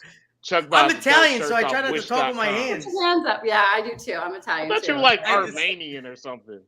I'm Italian and Armenian. Yes. Ooh, spicy. Yeah, I get tan in the summer. Oh, Chuck, you're just that just makes you so special. Chuck is tan in the sun. I'll be looking for this tan and Tinley. We'll compete. I have This olive will- skin. I don't know what to tell you. But I so you gotta get see burnt. how You this- So I get, don't have to. so do I have Vanessa, to like you sit get like burnt. this? You start peeling and shit when you get sunburned. Me? No, I tan. Bro. I'll be on the lake in 2 weeks. So I'll be tanning it out. I got an interesting giraffe story. One Saturday morning, my ex-girlfriend, she had like a zoo pass, so she used to take me to the zoo every Saturday. Like one Saturday a month, I used to go when they would feed the reptiles. And I saw a giraffe being born, and it fucked up my fucking eyes for a I knew while. this wasn't going to He's like, don't watch. Don't. Okay, wait, watch. That's No, a no, no, don't magical. do it, That's don't a do it. once in a lifetime experience. Right? Listen, I've seen Dude, both of my giraffe. kids come out, bro. I don't need to see that ever again. If I saw a giraffe being born, I would probably cry. But you cried when you saw the Titanic, though. It was a sad fucking movie. Speaking of the Titanic, Vanessa, would you Would you get in a vessel that only opens from the outside to go see Bro, the yes, that's messed up. Oh, the people that are still lost, they're still lost. Yeah. I just saw that. I just saw it like before we got on. I was like, that's So, crazy. Yeah, would they're still would lost. you be willing to do this excursion? Heck yeah, are you kidding me? If that's the way I go What down, the fuck? yeah. Wow. I mean, think of it this way. Nope. If you're gonna go down, that's a cool ass story. I don't want to go down getting. I don't want to go Nah. down getting the bins, man. Like I Nah, don't want to yeah. get hit by a car I or want to a be bullet. I want to be cremated and put in the ocean. So I mean, I'd be in the ocean. I mean, you gotta look at the positive. You're But gonna no, die. You're that's gonna just die crazy. watching I the feel for shipwreck of other their dead people. family. Did you see how much it costs to do that? Yeah, they're all Yeah, billionaires. You don't 50,000. think it's an inside job? That's an inside They- job. Why Like you the think Titanic itself was an inside job. the Titanic No, it wasn't. itself was an inside job? It was Was an possibly inside an. job. It was No, it wasn't. possibly an The inside captain job. was just drunk, Yeah, bro. because it would The captain was just drunk, bro. No, He hit that corner too hard, like Dale Earnhardt. Rest in peace, Dale That's Earnhardt. fucked up, man. what do you think? He didn't put his high beams on? You can't see a fucking It's a lot of iceberg? people in the Midwest. That's what that he not gonna did, man. appreciate you for You making got to put the that high joke. beams on at night. I said rest in peace. Just because you say rest in peace I doesn't hope they make it find okay. them. I hope they find him. I hope they do. I don't know, man. It's been since Sunday, and there's no air in that thing. It's just a tube. I think they said that it's like 40 hours of air left right now. Oh, they got a chance. I don't know, man. You fucking got an asthma scares pump me. down there. Hope you got an asthma pump. No, that's How the no. fuck is that gonna help you, bro? You go fucking depressurize and your head's gonna explode, man. Start dipping. That's terrible. really the truth. That's a crazy. I don't want to die like that. I don't want to die real slow. I want to die real fast. I wanna Yeah, get a heart attack. absolutely. I want my wife to hit me in the head with a sledgehammer. I just want to die real fast. I don't want to have to be Wow. like having my family stand around and be like, he might make it. And be like, nah, I ain't gonna make it. I'm dying. He want to be a victim of domestic violence. That was a real specific. Yeah, he named a weapon and all. Have you talked about this before, there? Yeah, man. With my insurance, You gonna hit him in the head. Do you want to erase this episode so your family gets the policy? I hit myself in my own head. Oh man, nah. I wouldn't want to die on no vessel like that. That sounds awful. That sounds miserable. If everyone's farting in that stupid ass thing, you know, a bunch of people in a big ass Tylenol pill at the bottom of the ocean. That's horrible. I'd rather smash into the side of a mountain. Nah, I'd rather nah. wouldn't Smash be. us into the side of a mountain is a decent way to die, man. I Quick, just want to man. die. I just want to die quick, man. In a Nah. blaze of glory. When Done. people talk about people dying of heart attacks, like it was so sad. I'm just like, he went out fast though. Like He didn't feel he a only thing. yeah. I Left don't arm want- was I don't numb. want Done. done. Our I dad's definitely know who I'm not going in a submarine with is you three. That's for sure. I'm out. yeah, that's probably All right. we have no sense of Good lady. self-preservation. No. Who is grill of the day? Per K-Cal. I can't I see the wanna- comments because I got a You little got a screen on question. my laptop, so I don't look at comments. They were Killer asking Z, how all the animal we- protection you asked. we was gonna ask that, Killer Z, but you know what I'm saying? First off, when you come here, you gonna get laughs. So I'm saying you gonna get our personality, right? I'm sorry, but if you don't want to laugh here, you can slide, man. It's the bar Yeah, room, you gonna laugh here. Yeah, we have fun. We used to have shows where it used to go completely off the rails, and we didn't talk about reptiles at all. Yeah, we didn't get more structure, but we What do still, you mean at used to? our Tuck's base- episode was 3 weeks ago. At our base, we still gonna be laughing here. You know what I'm saying? Yeah, we do but this it's to different. wind down and It's- have fun. Oh, it is different. Yeah, It's different because our guest doesn't have a scolding sack, so it's different. that's true. You do got nice line. I You got nice started, and when we first started, I started drinking a lot less on our episodes. Yeah, I mean, our guest has hair, unlike Tuck. Different episode. That's fucked up. I thought we was gonna retire that anyway. But Yeah. what was Gorilla Hashtag Dave's scope. question anyway? How his question was, how involved is World Animal Protection US and Born Free USA in the anti-reptile legislations? What the hell is Born Free USA? That sounds like, you know, Bruce Springsteen's homies getting Some together Kid Rock shit right there. for a wild ass cocaine and beer party. World Born Animal Free USA. Sounds like 8 balls and mullets, don't it? Yeah. Could you just imagine like the theme song into that though? Born Free USA. It sounds like a Ted Nugent house party. Born Free USA. Music video is gonna be shot at a pool hall. Just a bunch of mullets and Bud Light. That's just how it Bud sounds. Heavy, yeah. I don't know. What is Born Free? What organization is that, Mr. Grill a Day per kcal? What is that? The Born Free USA and the anti. What is that? What is Born Free USA? So, I mean, I'll answer that question for you. I'm with USARC. So that would be something you'd have to ask those organizations.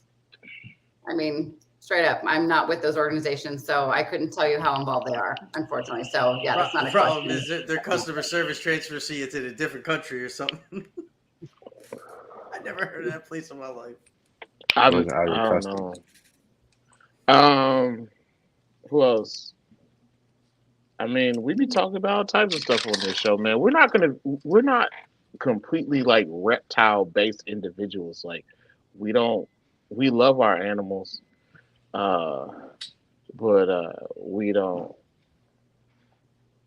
What's happening today? We got a bunch of new people hating on us. I don't know.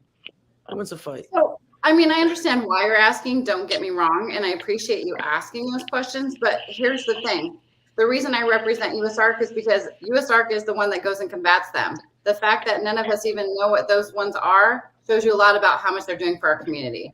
So when it comes to supporting somebody, I would support USARC over other organizations that nobody even knows what they are. I mean, point blank honest. I've been in the community for 25 years, and I have never heard of either one of those organizations. I mean, if you hear because Rain sent you, Rain could have asked his own questions. I know Rain pretty well, so I don't necessarily. You think it's a Rain question? No, he said Silver sent him. So I don't know. Rain could have asked his own questions. We're not gonna beef with you or argue with you, my good brother. Yeah, well, Killer. I mean, if you got something to ask, man. We take. You can ask your question, bro. That's just like posting on Facebook. Hey, I'm asking for a friend. We all know you asking for yourself. Yeah. Ask what you gotta ask? You got something to answer. For sure. Want to ask something about USARC? Let's play. Let's go. I want to ask about. You had mentioned that USARC was going to be branching off into, I guess, lobbying for people to keep giraffes privately. Nobody is trying to get you a giraffe, bro. I am here to tell you that I volunteer as tribute for that. I will be. So you USARC ready for weird shit? I just want a Komodo dragon. That's it. I'm out. I want a Komodo dragon. Yeah, I don't. Listen, if you get to ask for a giraffe, I get a Komodo dragon. That's all I want. Here, wait. Let me snap my fingers. Yep, didn't work. My bad. Sorry, guys. Yeah, I would love to.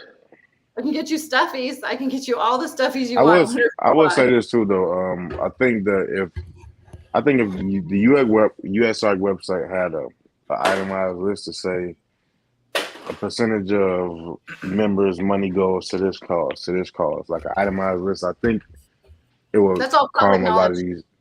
It's there. It is? Absolutely. All of it. It's a nonprofit. Everything is posted. Yep, absolutely. And it's in our meetings as well. Tells you how much we have still left, what we've been using it for, all of that. I will tell you one thing. I would not be with an organization that I did not believe in and that was not spending the money where it needs to be spent. Hey, Killer ZZ, we answer everybody's actual questions. If you make a comment, that's not the same thing as a question. and we don't answer to anybody's agenda because there's three people here who run the show. We work together, and we, amongst the three of us, have to figure out an agenda. So other people's outside agendas don't coincide with ours. We have a guest. We ask the guest questions. We're not going to argue with people. And just because people make comments or whatever, that doesn't mean that we're against them. We will ask your questions if you present valid questions, though. Why does Pat? Why is that a thing? Why did you want a Komodo dragon to sit on your head? sit on his head. That sounds like some activities that go on at Bill Clinton's house, bro. I mean, it's a very specific thing to have a Komodo dragon do. I would maybe try to ride it. Okay. All right. Whatever. Anyway, so I do have some more questions about Arizona in general and your pet shop. How do you take care of animals in Arizona in the temperate, arid climate of Arizona? AC, and more freaking AC. I'll put it this way. The building that I'm in, I have 3 AC units on my building for a reason, because it scares me to death to have that many animals in my building.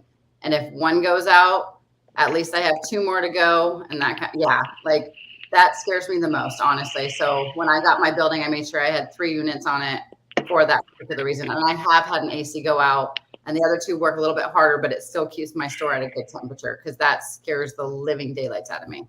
How hot are we talking? Like 110, 109, like super hot, desert hot? Arizona get hot. Oh, Arizona hot. It is 8:30 here, and we're still at 91 degrees, and we're going to be hitting triple digits pretty much all weekend long. It's dry heat. But it's a dry heat. Always dry. Yeah. Like, you want to put like a shirt in your car to switch into sometimes, because you get in your car and you sweat so bad, and you're like, okay, I gotta freshen up and change my shirt before I go into the next store. Like, it's hot. Yeah. My family in AZ said you either gotta have your AC running all the time or you gotta be in a pool. Yep, exactly. So during the summertime, we are on the water as much as you can. I get a lot of business during the summer because I keep my shop at 75 degrees. So they call me the free zoo, which I'm happy to have the free zoo, because kids come in and they learn a whole bunch of stuff, and I love it. I absolutely love it. So bring the kids on down, 75 degrees, and come check out the free zoo. I'm in. Damn, 75. That's hot. So what are you currently working on breeding wise? Me personally? Yeah.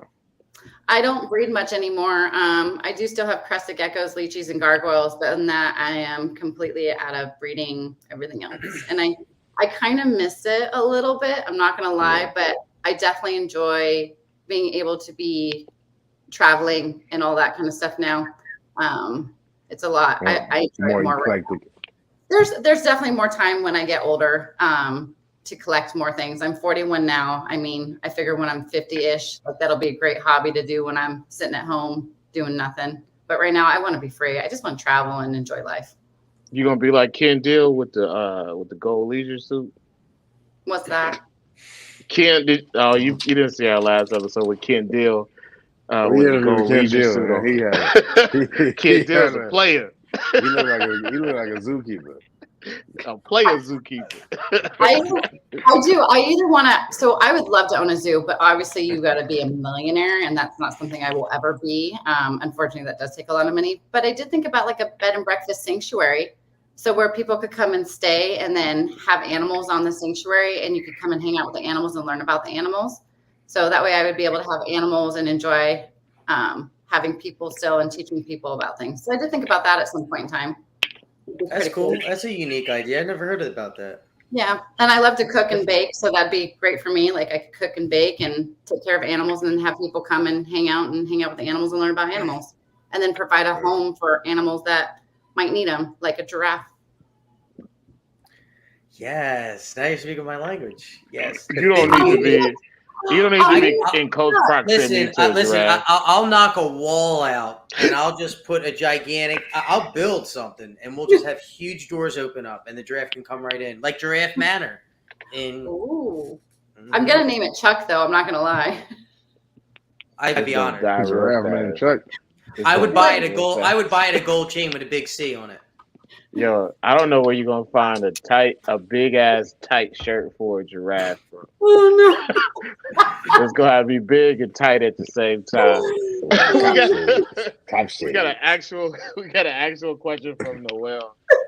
She says, "I have a question that perhaps doesn't have an answer. Has U.S. ARC seen anything come up with California like Nevada and Oregon?" Not currently that I'm aware of. No. Washington and Oregon has something back in, I want to say January, February-ish, but not right now. Not right now. Okay. I actually have a question for you.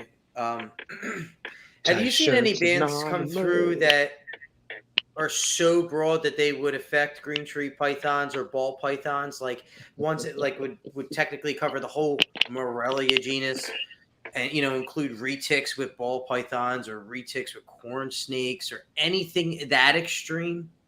They don't usually get that super specific. It's usually more like snakes in general. They don't usually tend to go into like depths. I mean, certain states do. Obviously, Florida has, but yeah, most of the time it's not. Usually they'll say like everything but farm animals. Yeah, so it's more generic where they don't even state things. So when you follow, if you follow politics follows the money. Where's the money benefit of banning these and killing the pet industry, which is money basically, and tax revenue and jobs, and is there really a motive other than just this bullshit new movement of publicity and being progressive? I don't know. I don't know how I would answer that, honestly. I don't know. I don't know if they've just gotten bored at some point in time and now they're like, let's go after this area. You know what I mean? I don't know how to answer that. Yeah, there's got to be a reason, and there's just because no one else has really problems other than Florida or the states that. If my personal opinion, the way I look at it is the states that have the actual problems are the ones that are subtropical that can sustain their climates can sustain all these crazy tropical animals that are being kept. But like when you get into like Oregon, what's the motive there? What are you guys? What's driving you to do this? Where's the money coming from? Who's paying you to do this? What special interests do you have that are asking you to do this? It doesn't really add up to me to kill the pet trade. No, the pet trade is a huge industry. I mean, obviously I'm in the pet trade. That's why, well, I wanted to work with animals to begin with. So, I mean, but let me tell you, as a pet shop owner, I don't make that much money. So, I mean, it's not really about money for me. It's more for education for me. But that's just a personal level for me, if that makes sense. But I don't know why they would take away. I understand that. I feel it's a happiness. Yeah. For those of you that want to own a pet shop, let me tell you, I'm rich.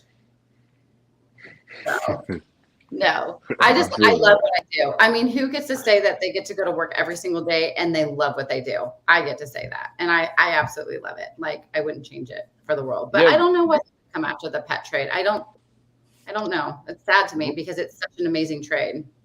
But what about your really nice boot collection? Yeah, so that's actually a funny thing. So I'm a country girl at heart, and I was in a relationship for 17 miserable years, and I've been free for 2 years. And every time he would piss me off in the last 2 years, I would buy a new pair of boots. Yeah, that was my. You want a pickup truck, Vanessa? Huh? No, that was actually my next question. Hold on, Kino.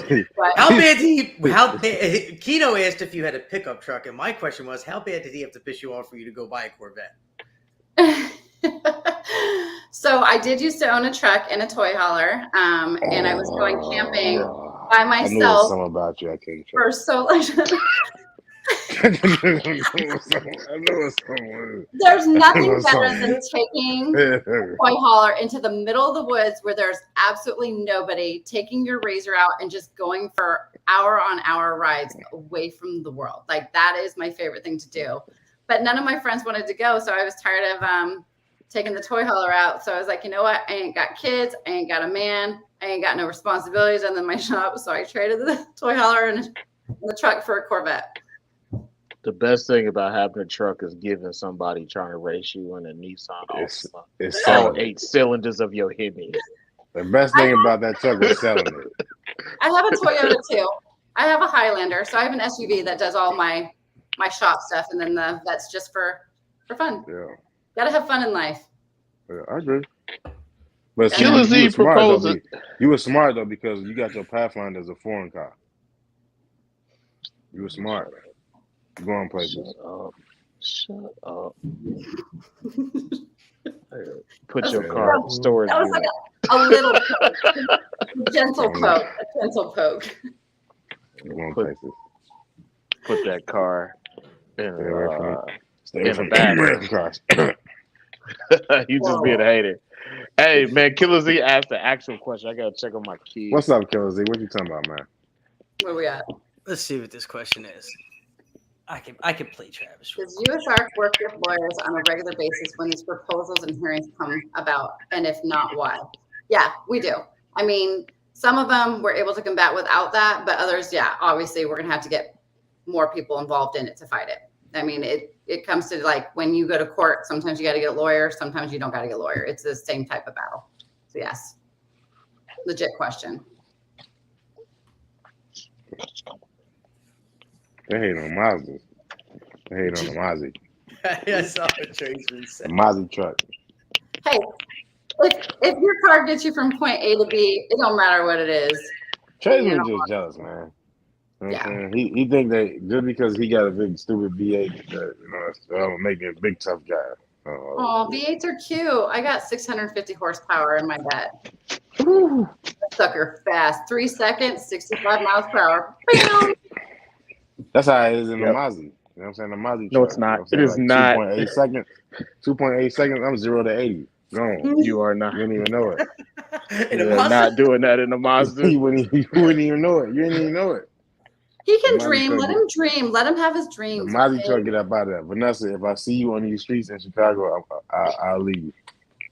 That's only You know what? So Another because you know thing- where you're going. the Mazda truck will be flying. You know He what I'm going saying? straight to the dealership to turn that sucker back in. I'll be kicking up dust. You know what I'm saying? No, you just hear I a don't whole bunch race of popping and I that ain't dumb four enough. banger explode. If I want to race, I go to the track. There's no point in racing people, but I do love it when people pull up to me and rev their engine and act all cool. I'm like, okay, have fun. Me too. The Mazda get I'm too low. old for that. I'm not gonna race Mazda you. get low on him. Mazda. I'm too busy jamming out to my country music, just enjoying life. I'm not there to race. I'm good. Who you go to country singer? Anybody. I Yeah, love tradesman. all That's of the it. best part of it. And then knowing you could drive right over that Mazda and have no damage to your truck. I feel like I don't know about the no damage part. You got to make sure that the American car is in full pieces first, because Are you kidding me? You think your plastic Mazda can if survive you got a crash with a my Ford, Ram? it stands for found on the road dead, fam. Ford, I got a Ram. Listen, I love I got a Ford. fucking Ram. Yeah. Dodge is same thing. Dodge is known for bad Yeah. engines. So you kick rocks. Yeah. I got a Hemi, bro. Hey, look, bro, I don't care. It ain't the car, it's the driver. I'll leave you. Okay. This foot right here, this foot made out of lead. Okay, fucking Keno Gordon. Get low, yes. I'm Keno Earnhardt without the crash. No, you Keno R. You can't crash in your Mazda because it ain't going no damn where anytime fast. You a hater. This is gonna start popping and it's just gonna fucking die. Killer Z, now see you asking questions. I think you kind of late. We asked it already. I had asked why isn't a USOC in every state. So you gotta get on time, Killer Z. Sexton and Flexon's got a question though that's legit. What's up? Let's start with Saxon, man. I'm gonna be on their show soon. What's up? It was a fun show. They were awesome. What's the best part? What's the best part of life for you, Vanessa? They tell You know Uncle what? Keto he needs to upgrade. I just love freaking life in general. I do. I'm one of those weird people who just loves to live. I'm always in a good mood. I always have lots of energy. Don't ever give me caffeine Please. If you give me caffeine, y'all are gonna hate me. Phil will give me some iced tea at a show, and then he's like, "Oh my god!" I'm like, "Yep, iced tea does it for me too." Yeah, I'm always like this. I sleep 4 hours a night. I love to live. I love to do everything. That sounds like my sleep schedule, except I'm in school and I'm happy about it. If I sleep more than 4 hours, I'm pretty cranky. Yeah. My team doesn't like it when I'm cranky. They'll be like, "How much hours did you get last night?" I'm like, 4. They're like, "Okay, we're good." I'm like, "Yeah, we're good. Let's go." I just love life. I mean, there's no reason not to love life. There's so much that life gets to offer, and the smallest things are what makes me happy. The small things. Yeah. Small things. Like Whataburger. Like Whataburger. Oh, their ketchup. Yes, please. Yummy. Spicy or regular? Spicy. Regular spicy or limited edition? He like takes both of them, mixes them all together. Yeah, I do. I have done that. We got an interesting comment from Put some ketchup on his backhand. I find that it's shelters that try to ban reptiles. No, I don't mean fake rescues like HSUS. I mean some actual rescue shelters that do actual adoptions. I've never heard of that. This has been a weird episode. We got like a whole posse of like people we don't know. People we don't know just coming in here. Yeah, well, we usually get What like is real on point happening questions. tonight? We usually get like the questions be on point. I don't know. You're welcome. I brought you guys a great crew. Vanessa, the chat is drunk. The chat drunk as fuck tonight. Our chat is, but it's not the usual drunk people. No, this chat is high, is what it is. Usually, something, everyone's bro. drunk. It's upstairs, shrooms or something. But Yeah, I don't know it's not even that. on weed. They're on a whole different level. Damn, man, did you drink all this shit that fast, man? I got called a name for no reason. I mean, yeah, that was the first time. I didn't even see that comment. I'm trying to figure it out. That happened. I deleted it. Oh yeah, no, I legit saw. I was like, really, right now? Oh, there he goes, Mr. Skoldensack himself, Tootie Tut.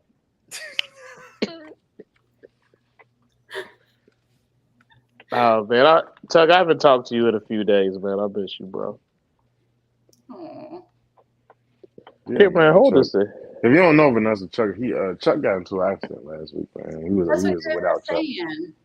Yeah, we was without the retarded third wheel of the show, man. And Yeah, I'm the village idiot, Vanessa, who likes giraffes. I heard you were in tight ass shirts. In tight ass shirts. He ain't the village idiot. Sometimes Vanessa, he's like shirts. that. He's like that cousin at the family reunion that's a little touched, but you still love him. Yeah, he over there. That's the nicest, meanest thing you've ever said to me. He be over there eating sand, and you be like, "Hey, y'all, come on, somebody go get Chuck. Stop him eating sand." Chuck, the next show I see you at, I will bring you giraffes for your 2 little girls, and I will bring you cookies and sand. Thank you. So I won't be at Arlington's show. He said he'll be traveling. But we had airfare for Arlington and Spirit Airlines. I fucking hate them. They canceled both our flights. Shout out to you, John Jones. So Arlington, I'm just going to a party. But Tinley, we'll be there for a few days at Tinley, me and my wife. So we'll definitely come stop by and say hi. Oh shit, Chuck, what happened, Mongo? I don't know. What happened? What'd you say? Why would you Why would you come all the way to Arlington and just go to a party? Bro, I was just trying to keep.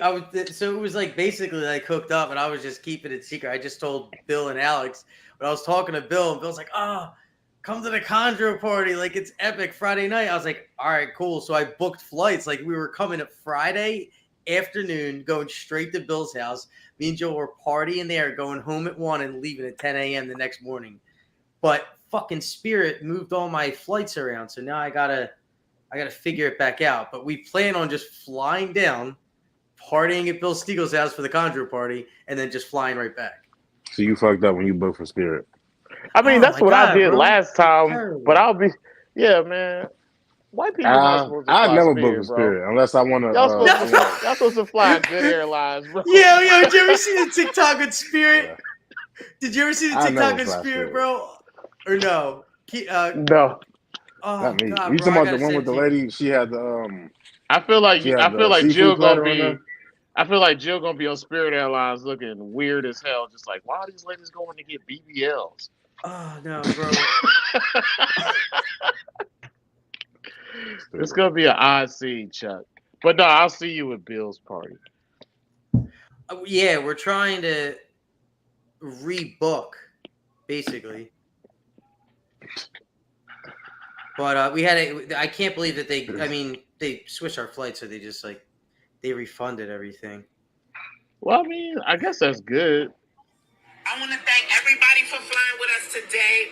We know there's a lot of other planes, pilots, and airlines. Why is this occurring right now? We don't fuck with them, and we just let y'all don't fuck with them neither. So what is this? Shit, all right? What is this? For now, everybody, please Chuck, what are you doing right now, bro? Yo, you never see this TikTok, bro? Fucking shit has me fucking dying. It's fucking Spirit Airlines.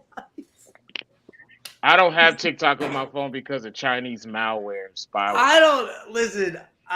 Listen. It's fine. Whatever. I'll send it to you. It's fucking funny No as shit. for a week now. That's why you I on don't want energy, killer, TikTok. man. You need I don't even more open yak in your life. TikTok videos. When people send me TikToks, I don't even open them. It's not good for your phone. You a big TikToker, Vanessa?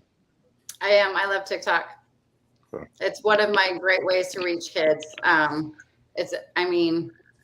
With every social media platform reaches a different audience, and it's a great way for kids to get more involved in animals. So most of my videos are educational, showing people what we've got, those kinds of things. So yeah, I do like TikTok. I just started Instagram recently. Instagram's like my latest thing to try. So IG. Don't go on Facebook, whatever you do. Oh, Facebook's my hugest avenue, actually. I get the most response off of Facebook. I do. Yep. Facebook's hella weird, though. People like to talk about it. It is weird, though. Then you don't let people. If you ain't positive, if you're going to try to cause drama on my page, you know exactly what will happen. You get booted, and I will call you out on it.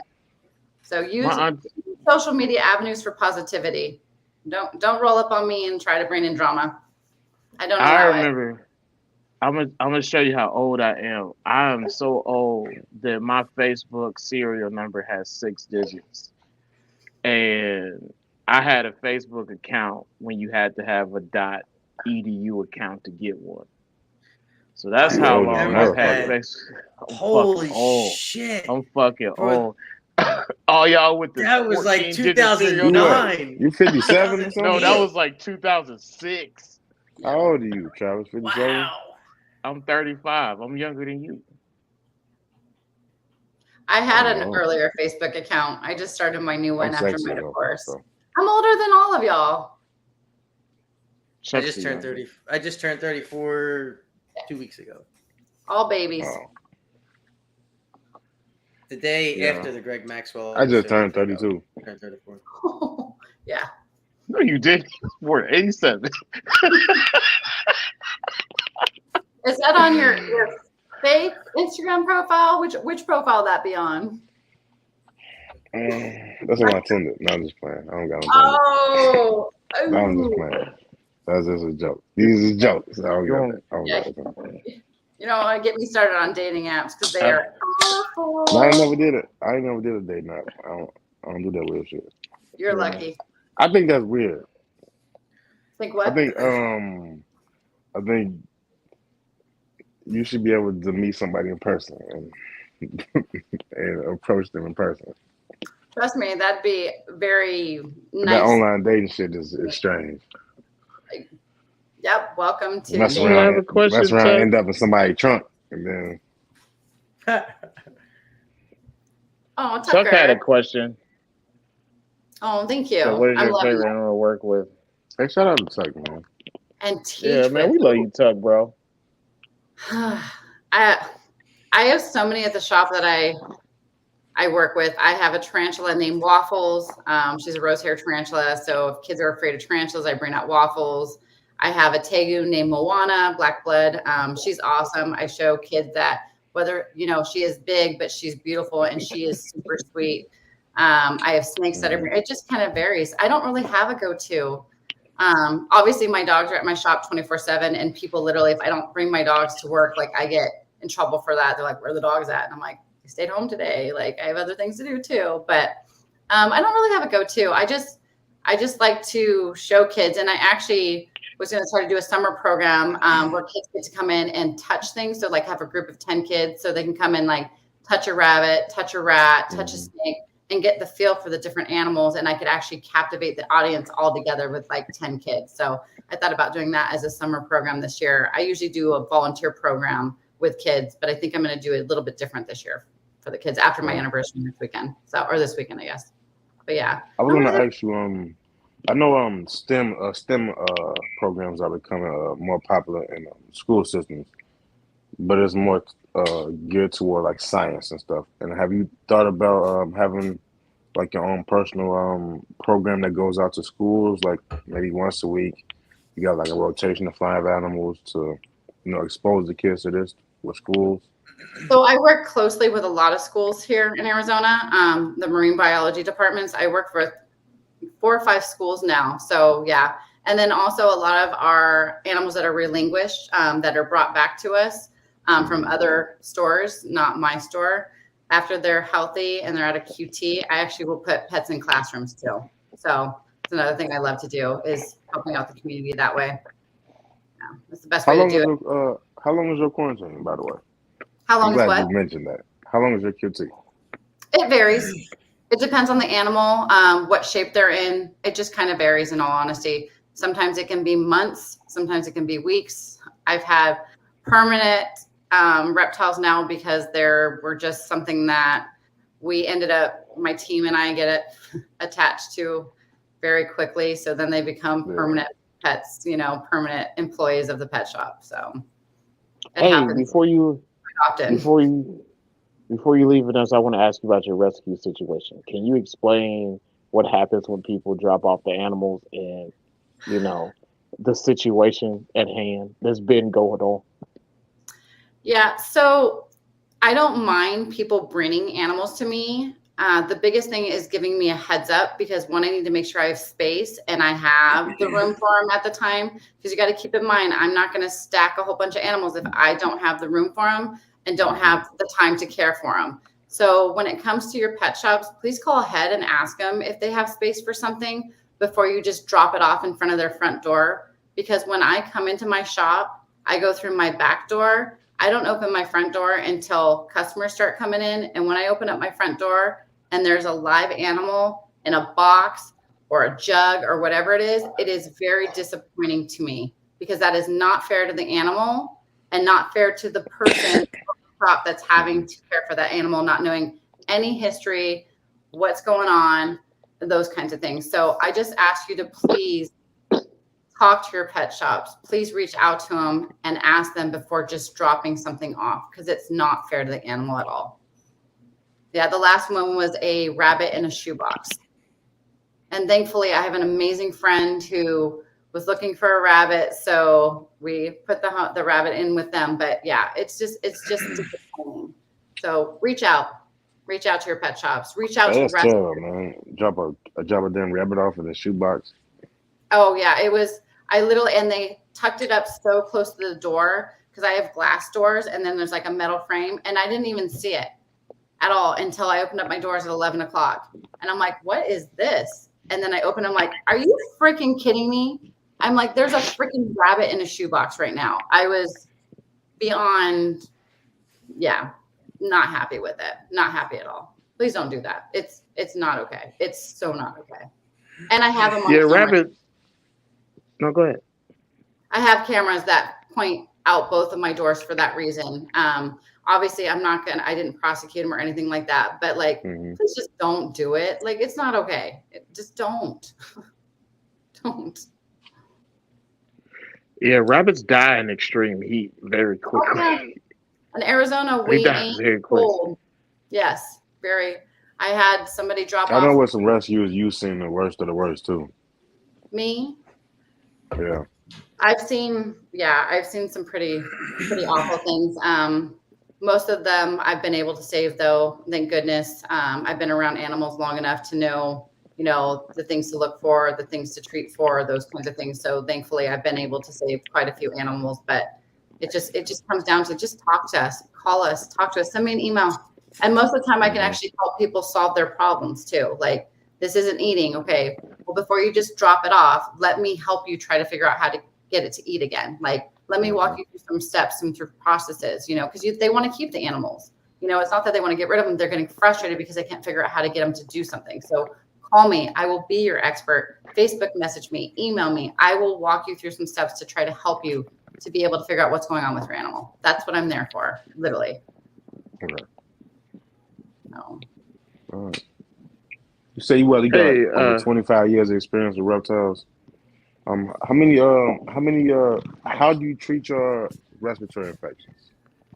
I've been That's thankful. that's something that I've never had before. Honestly, that's something that I probably never experienced, and I don't have no experience dealing with it. So I'm curious to how you treat yours. Most of If the you've experienced respiratory it. infections, I've had them in tortoises before. One of my Galapagos got a respiratory infection because of during winter, my Galap loved to go outside and be dumb. So she got a respiratory infection. So I did have to get vet care for her. So it was antibiotics in her neck. So I had to put shots in her neck. I've been lucky not to get respiratory infections in my snakes. So I haven't really had that, but I know a lot of people do the turn up heat technique and whatnot. But most of the time, things like that are just better to go to a vet. In all honesty, there's some things that you just don't even try to handle them yourself. There's just some things that you should just go to a vet for. That's what they're there for. Don't try to cheat the system. There are some things that you can definitely do. But no, when it comes to reptiles and respiratory infections, most of my customers, I recommend just go straight to a vet to get antibiotics for them. So.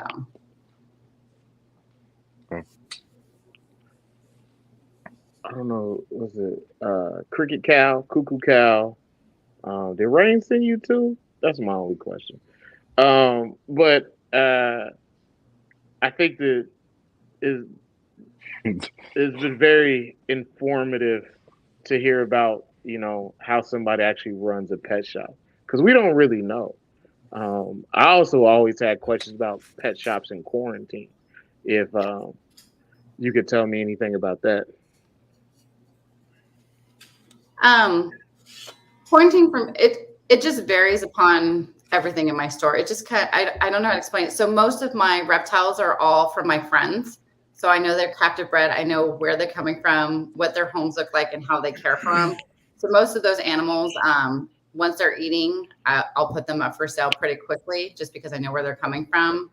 Fish are a different entity altogether. I've been working with one of my fish distributors for 25 years, and I barely ever lose fish from them. That's my freshwater side. So those will usually go up within 24 to 48 hours. Saltwater is a whole different beast.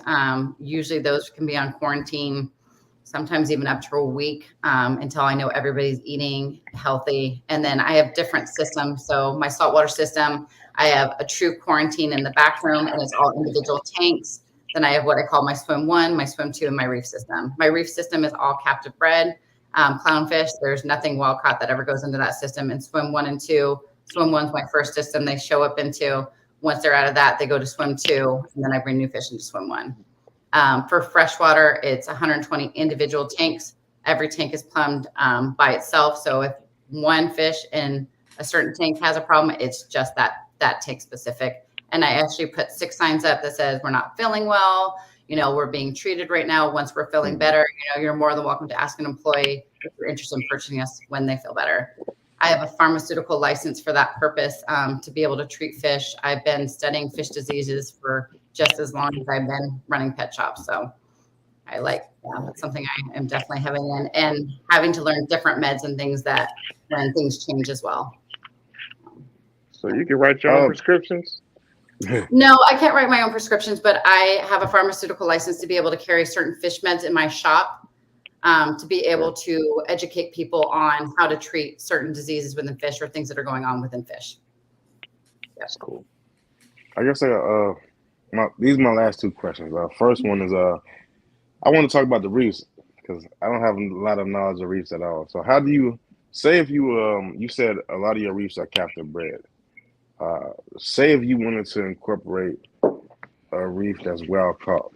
Are you meaning like reef as in like saltwater? Yeah. Oh, so no, most of those, they're come from bigger coral colonies. that we cut into frags. So they're not really captive bred, if that makes sense. It's more grown within people's tanks. Okay. So they came from the wild at some point in time. These corals came from the wild at some point in time, but they've been in people's tanks for a while too. How But many generations are they removed from the wild? I guess I'm asking. Can you get like freshly wild caught reefs or what? I wouldn't know how to answer that. That's not something we usually ask our like vendors when you're buying corals. Like, it's not like, it's not something that we usually ask them. Like, did this just come from the ocean? Yeah, it's not something. It's not quite like the reptile community. Okay. You do hard, softs, SPS, all that stuff. Yep, SPS, LPS. Yep, all of it. Softies. Yep. Some of that shit gets expensive. They're neat looking. pH levels. It does. It's definitely not a cheap hobby, but it's a very fun hobby. To be able to tell somebody that this whole tank is live, like it's mind blowing to them. They're like, "What?" I'm like, "Yeah, this is all live." So yeah, the corals are incredible, and it's pretty neat to match the fish with them because you got some that aren't reef safe and all that. It's pretty neat. It's all whole.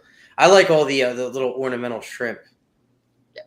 Oh my God, sexy shrimp are one of my favorites. You gotta look at sexy shrimp.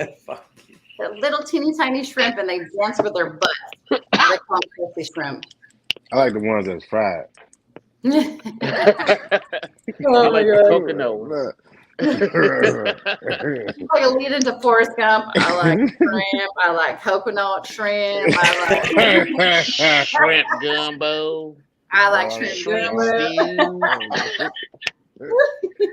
I think that's about all. I guess we close it out. How can we make U.S. imprint bigger in the United States, individually and from a legislative standpoint? What can we do to make it bigger? How can we turn USARK to the ASPCA or the AKC? All these. The biggest thing is getting more members. We need more members. More people sign up for our newsletters. People paying attention to our Facebook, our Instagram, and spread the word. I mean, that is our biggest in the reptile community. 83% of the animal community is word of mouth.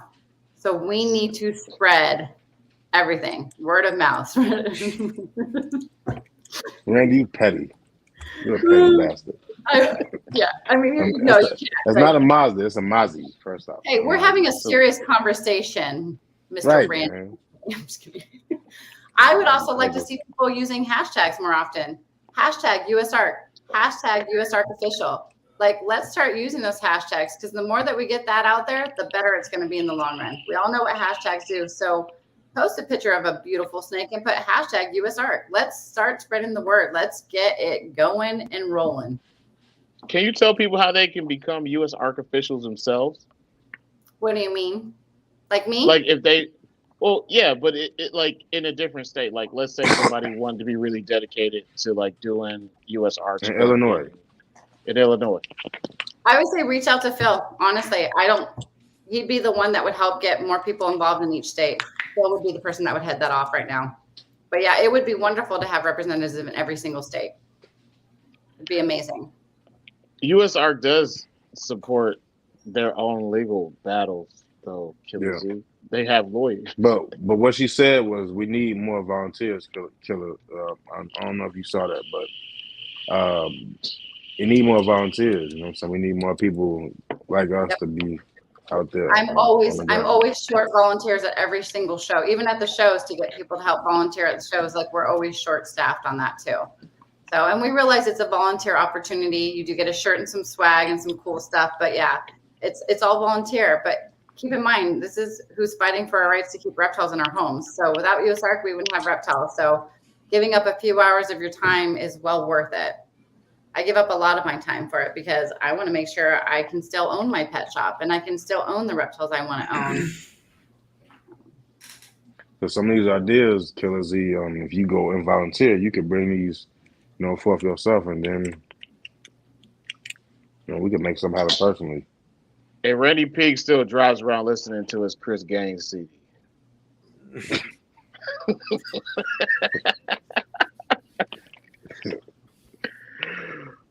But I think that all in all, I think this has been extremely informative about how U.S. ARC works because for most of us, we really don't know. We see the alerts, and the alerts are Yeah. helpful, but Yeah. going from the alert to organization to attempting to even battle your state legislature is a different situation. But now we actually have an idea of Yeah. how this process actually works. And as far as community organization, I think that you know we can all attempt to do better things. I think that every state should have their own U.S. art group. So you know just to be informed about what is actually going on Yeah. and Be the eyes and ears. Disseminate information more readily. Exactly. Yeah. Yeah. And be the eyes and ears for US Art too. I mean, the more people looking at things, the better. Let's be honest. I mean, Yeah. the more people, it helps. It does help. Helps out a ton. I know if something were to come up in Arizona, I'd be the one that would be reaching out to Phil and be like, hey, here's what we got going in Arizona. How do we combat this? Like, what do I need to do to help get this going? So, and I forget these things too, because like even when I started learning about USARC, you got to keep in mind, you all learn about something somewhere. You know what I mean? So if you've never really got the chance to learn something or be educated on something, I can 100% understand that. I had to learn more about USARC, and I'm still learning about USARC, and you got to start somewhere. And I'm happy And I'm learning more myself too. So I'm glad that's why we had you on. I appreciate that. You talk well, and you broke some things down. Some things probably over your head that we asked, but the things that you knew, you stood on top of that. Yeah, and I don't know it all. And if I don't know something, I'll tell you I don't know something. There's That's no why we reason. like to talk with you, because you ain't lie. You could No. have gave us some fluff. You could That have is gave us some literally- fluff, but No. That's one of my rules in my shop when I tell employees, I'm like, if I catch you sugarcoating things or lying about something, that is automatically, you're not going to be here for very long. We don't do that. That's not what we're here for. There's no reason to lie. No reason at all. Nope. So, but yeah, and I'm happy to answer any questions that I can. If not, I'll let you know to go to Phil for them. Again, Phil has been doing this for a very long time. He is very well knowledgeable and versed in everything. Tell Phil some people from the bar room might reach out asking some questions. he's my mentor. I mean, Phil's my mentor. He's the one that's teaching me everything. So I'm his student. You're the protege. You right up under his wing. I love it though. I love everything. Vanessa, what's in the future for you as far as US Art and Pet Store? Like, what are your where you see yourself? What are some things that you want to actually accomplish that you haven't already accomplished? I used to be the girl who would set 5 and 10-year goals, that kind of person. But you know what? After my divorce, I'm a fly by the seat of your pants kind of person. I don't have any major goals. I know my lease is up at my shop in 3 more years. Do I keep the shop? Do I sell the shop? She said she's free. She got her head down. I have no idea what life has entailed for me. I just joined another art organization in aquatics, so I'll be showing my head in some aquatic stuff a little bit more, which will be awesome to help head spear some of that kind of stuff. But I don't know. I don't know where my life is going to take me. And that's the best part. You never know what's gonna turn up next. So I'm ready for it though. Like a boat. Just give us the name of your shop. Just roll with the tide. It's called exactly roll with the tide. Yep. My name's the Pet Shop. It's literally called the Pet Shop. I owned that name for 11 years for $10 whole. Literally. The Pet Shop. Literally. So what was that? So when you go to Arizona Corporate Commission, you type in names and it's like not available. And I wanted the pet stop because I was like, oh, we'll have a stop sign and animals around it. Wasn't available and was like, oh. And then I was like, I typed in the Pet Shop with 2 E's and that wasn't available. I was like, man. It's like, what about just the Pet Shop? And I said available. I was like, what? So I hit $10. Done. Mine. Simple is better.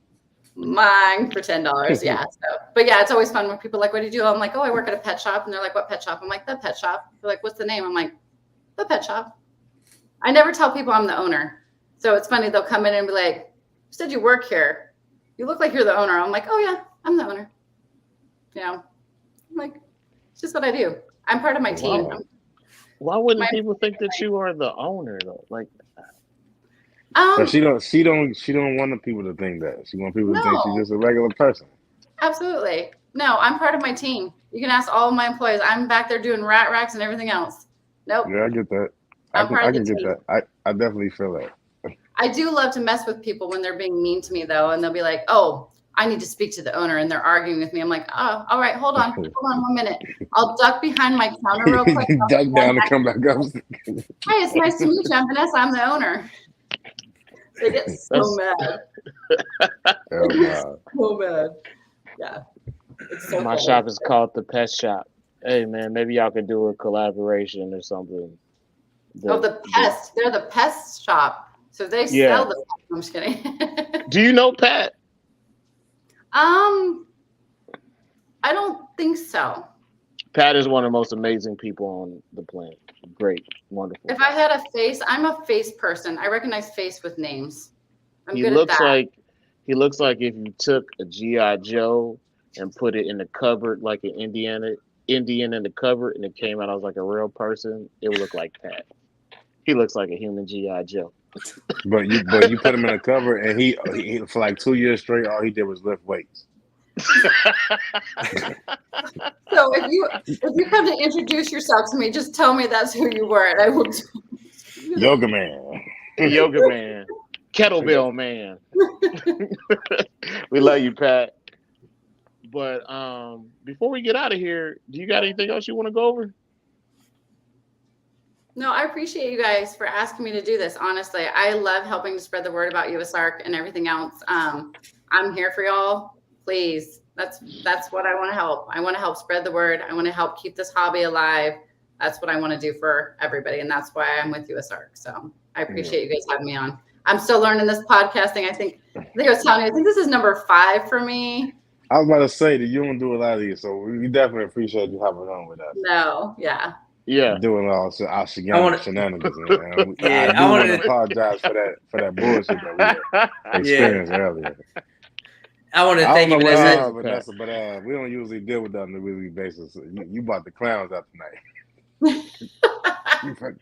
I think you're a fantastic ambassador for the organization. I really appreciate you stopping by and hanging out with us. And I know it may have seemed like we were grilling you earlier, but it's I guess it's kind of tough when you don't have, and you have 4 people on a podcast and none of them sugarcoat it, and everyone's pretty much down to earth and a realist. It kind of sounds like some of the questions and some of the answers almost sound like things you don't want to hear. No, but she bringing that real answers, Chuck. Yeah, so she give us a lot of clarity. You know, someone looking in who typically sugarcoats things, it would look like we were grilling you, and then you were you were coming back with some answers, and almost like we were feuding. But realistically, it was just really good, constructive conversation. I think that had a lot of validity to it. Like it was very valid arguments or valid factual statements, and I think that I just want to clear up the air that anybody in the comment section said anything negative. Definitely learned something. That wasn't quite the case. So if you were trying to, attack our guests, you're wrong, and you're a fucking asshole. We ain't gonna tolerate especially if you're throwing around names and shit like that. And we ain't gonna tolerate no disrespect to women on our show, though. No, fuck no. So I want to thank you for coming on. Apologize for that bullshit comment if you had experienced that, but I think just being a realist, the questions and the answers, it's just a bunch of people that don't sugarcoat shit having a really constructive conversation. We enjoyed it and we loved it. I'm glad to see that Noe and Dee Dee loved it. It's good seeing, the women of the hobby interact with each other. So that's I do agree. We need more women in the hobby. And if you guys have questions, seriously, find me on Instagram. Find me on Facebook. My profiles are all public for a reason. That's how you guys reached out to me, was on Instagram. Like, that's the easy way to get since you started dropping all this knowledge on USARC, I'm gonna start asking you a bunch of questions now. I'm like, what's up? Hey, what's up? Illinois doing this, Vanessa. Talk to me. If you want to reach out to me through USARC, my email is vanessa@usarc.org. So that's the easy way. But you guys are.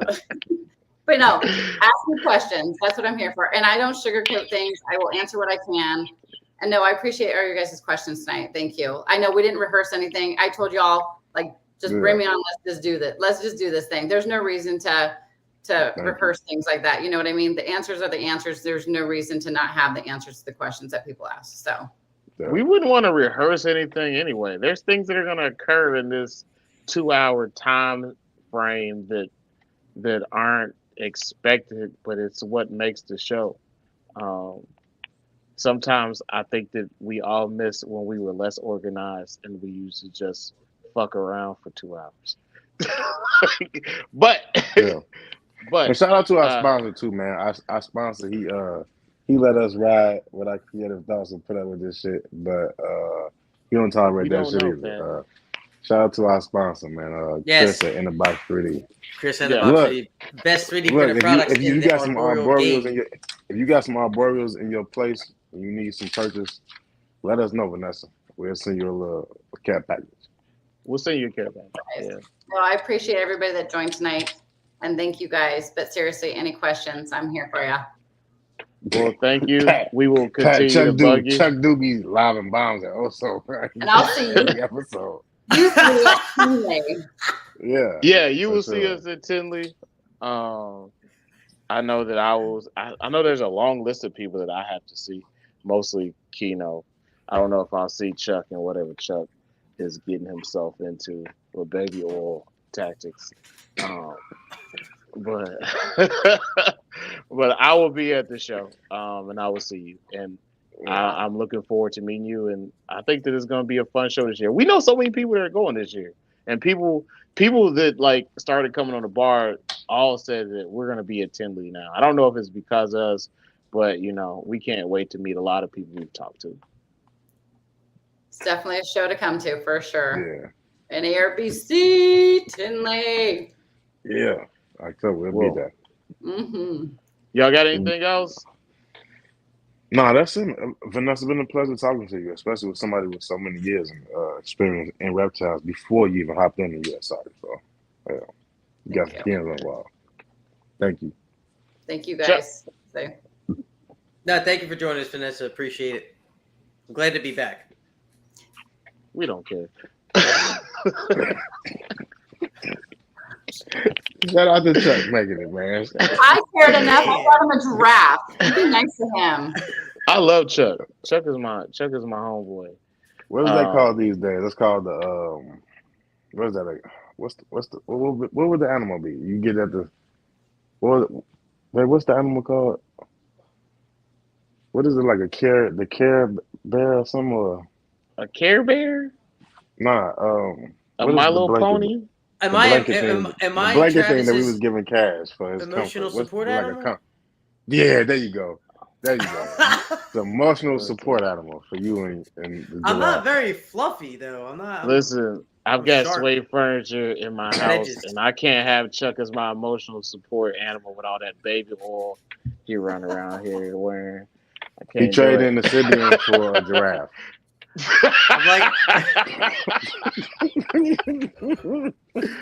yo, is a Sibian comparable to a giraffe? I don't know. Man, that's in this. That's the question. Thank you, Vanessa. That's the question. I definitely take that back. I will not see you guys at Tinley. I will be at oil and random things that you will be breeding to the show. That's probably for the best. It's probably actually for the best. I'll buy you guys a this has been yeah, we will definitely be drinking. I already know I'm gonna be there drinking heavily. But this has been an entertaining episode, and thank you so much, Vanessa, for coming on, accepting, and showing up.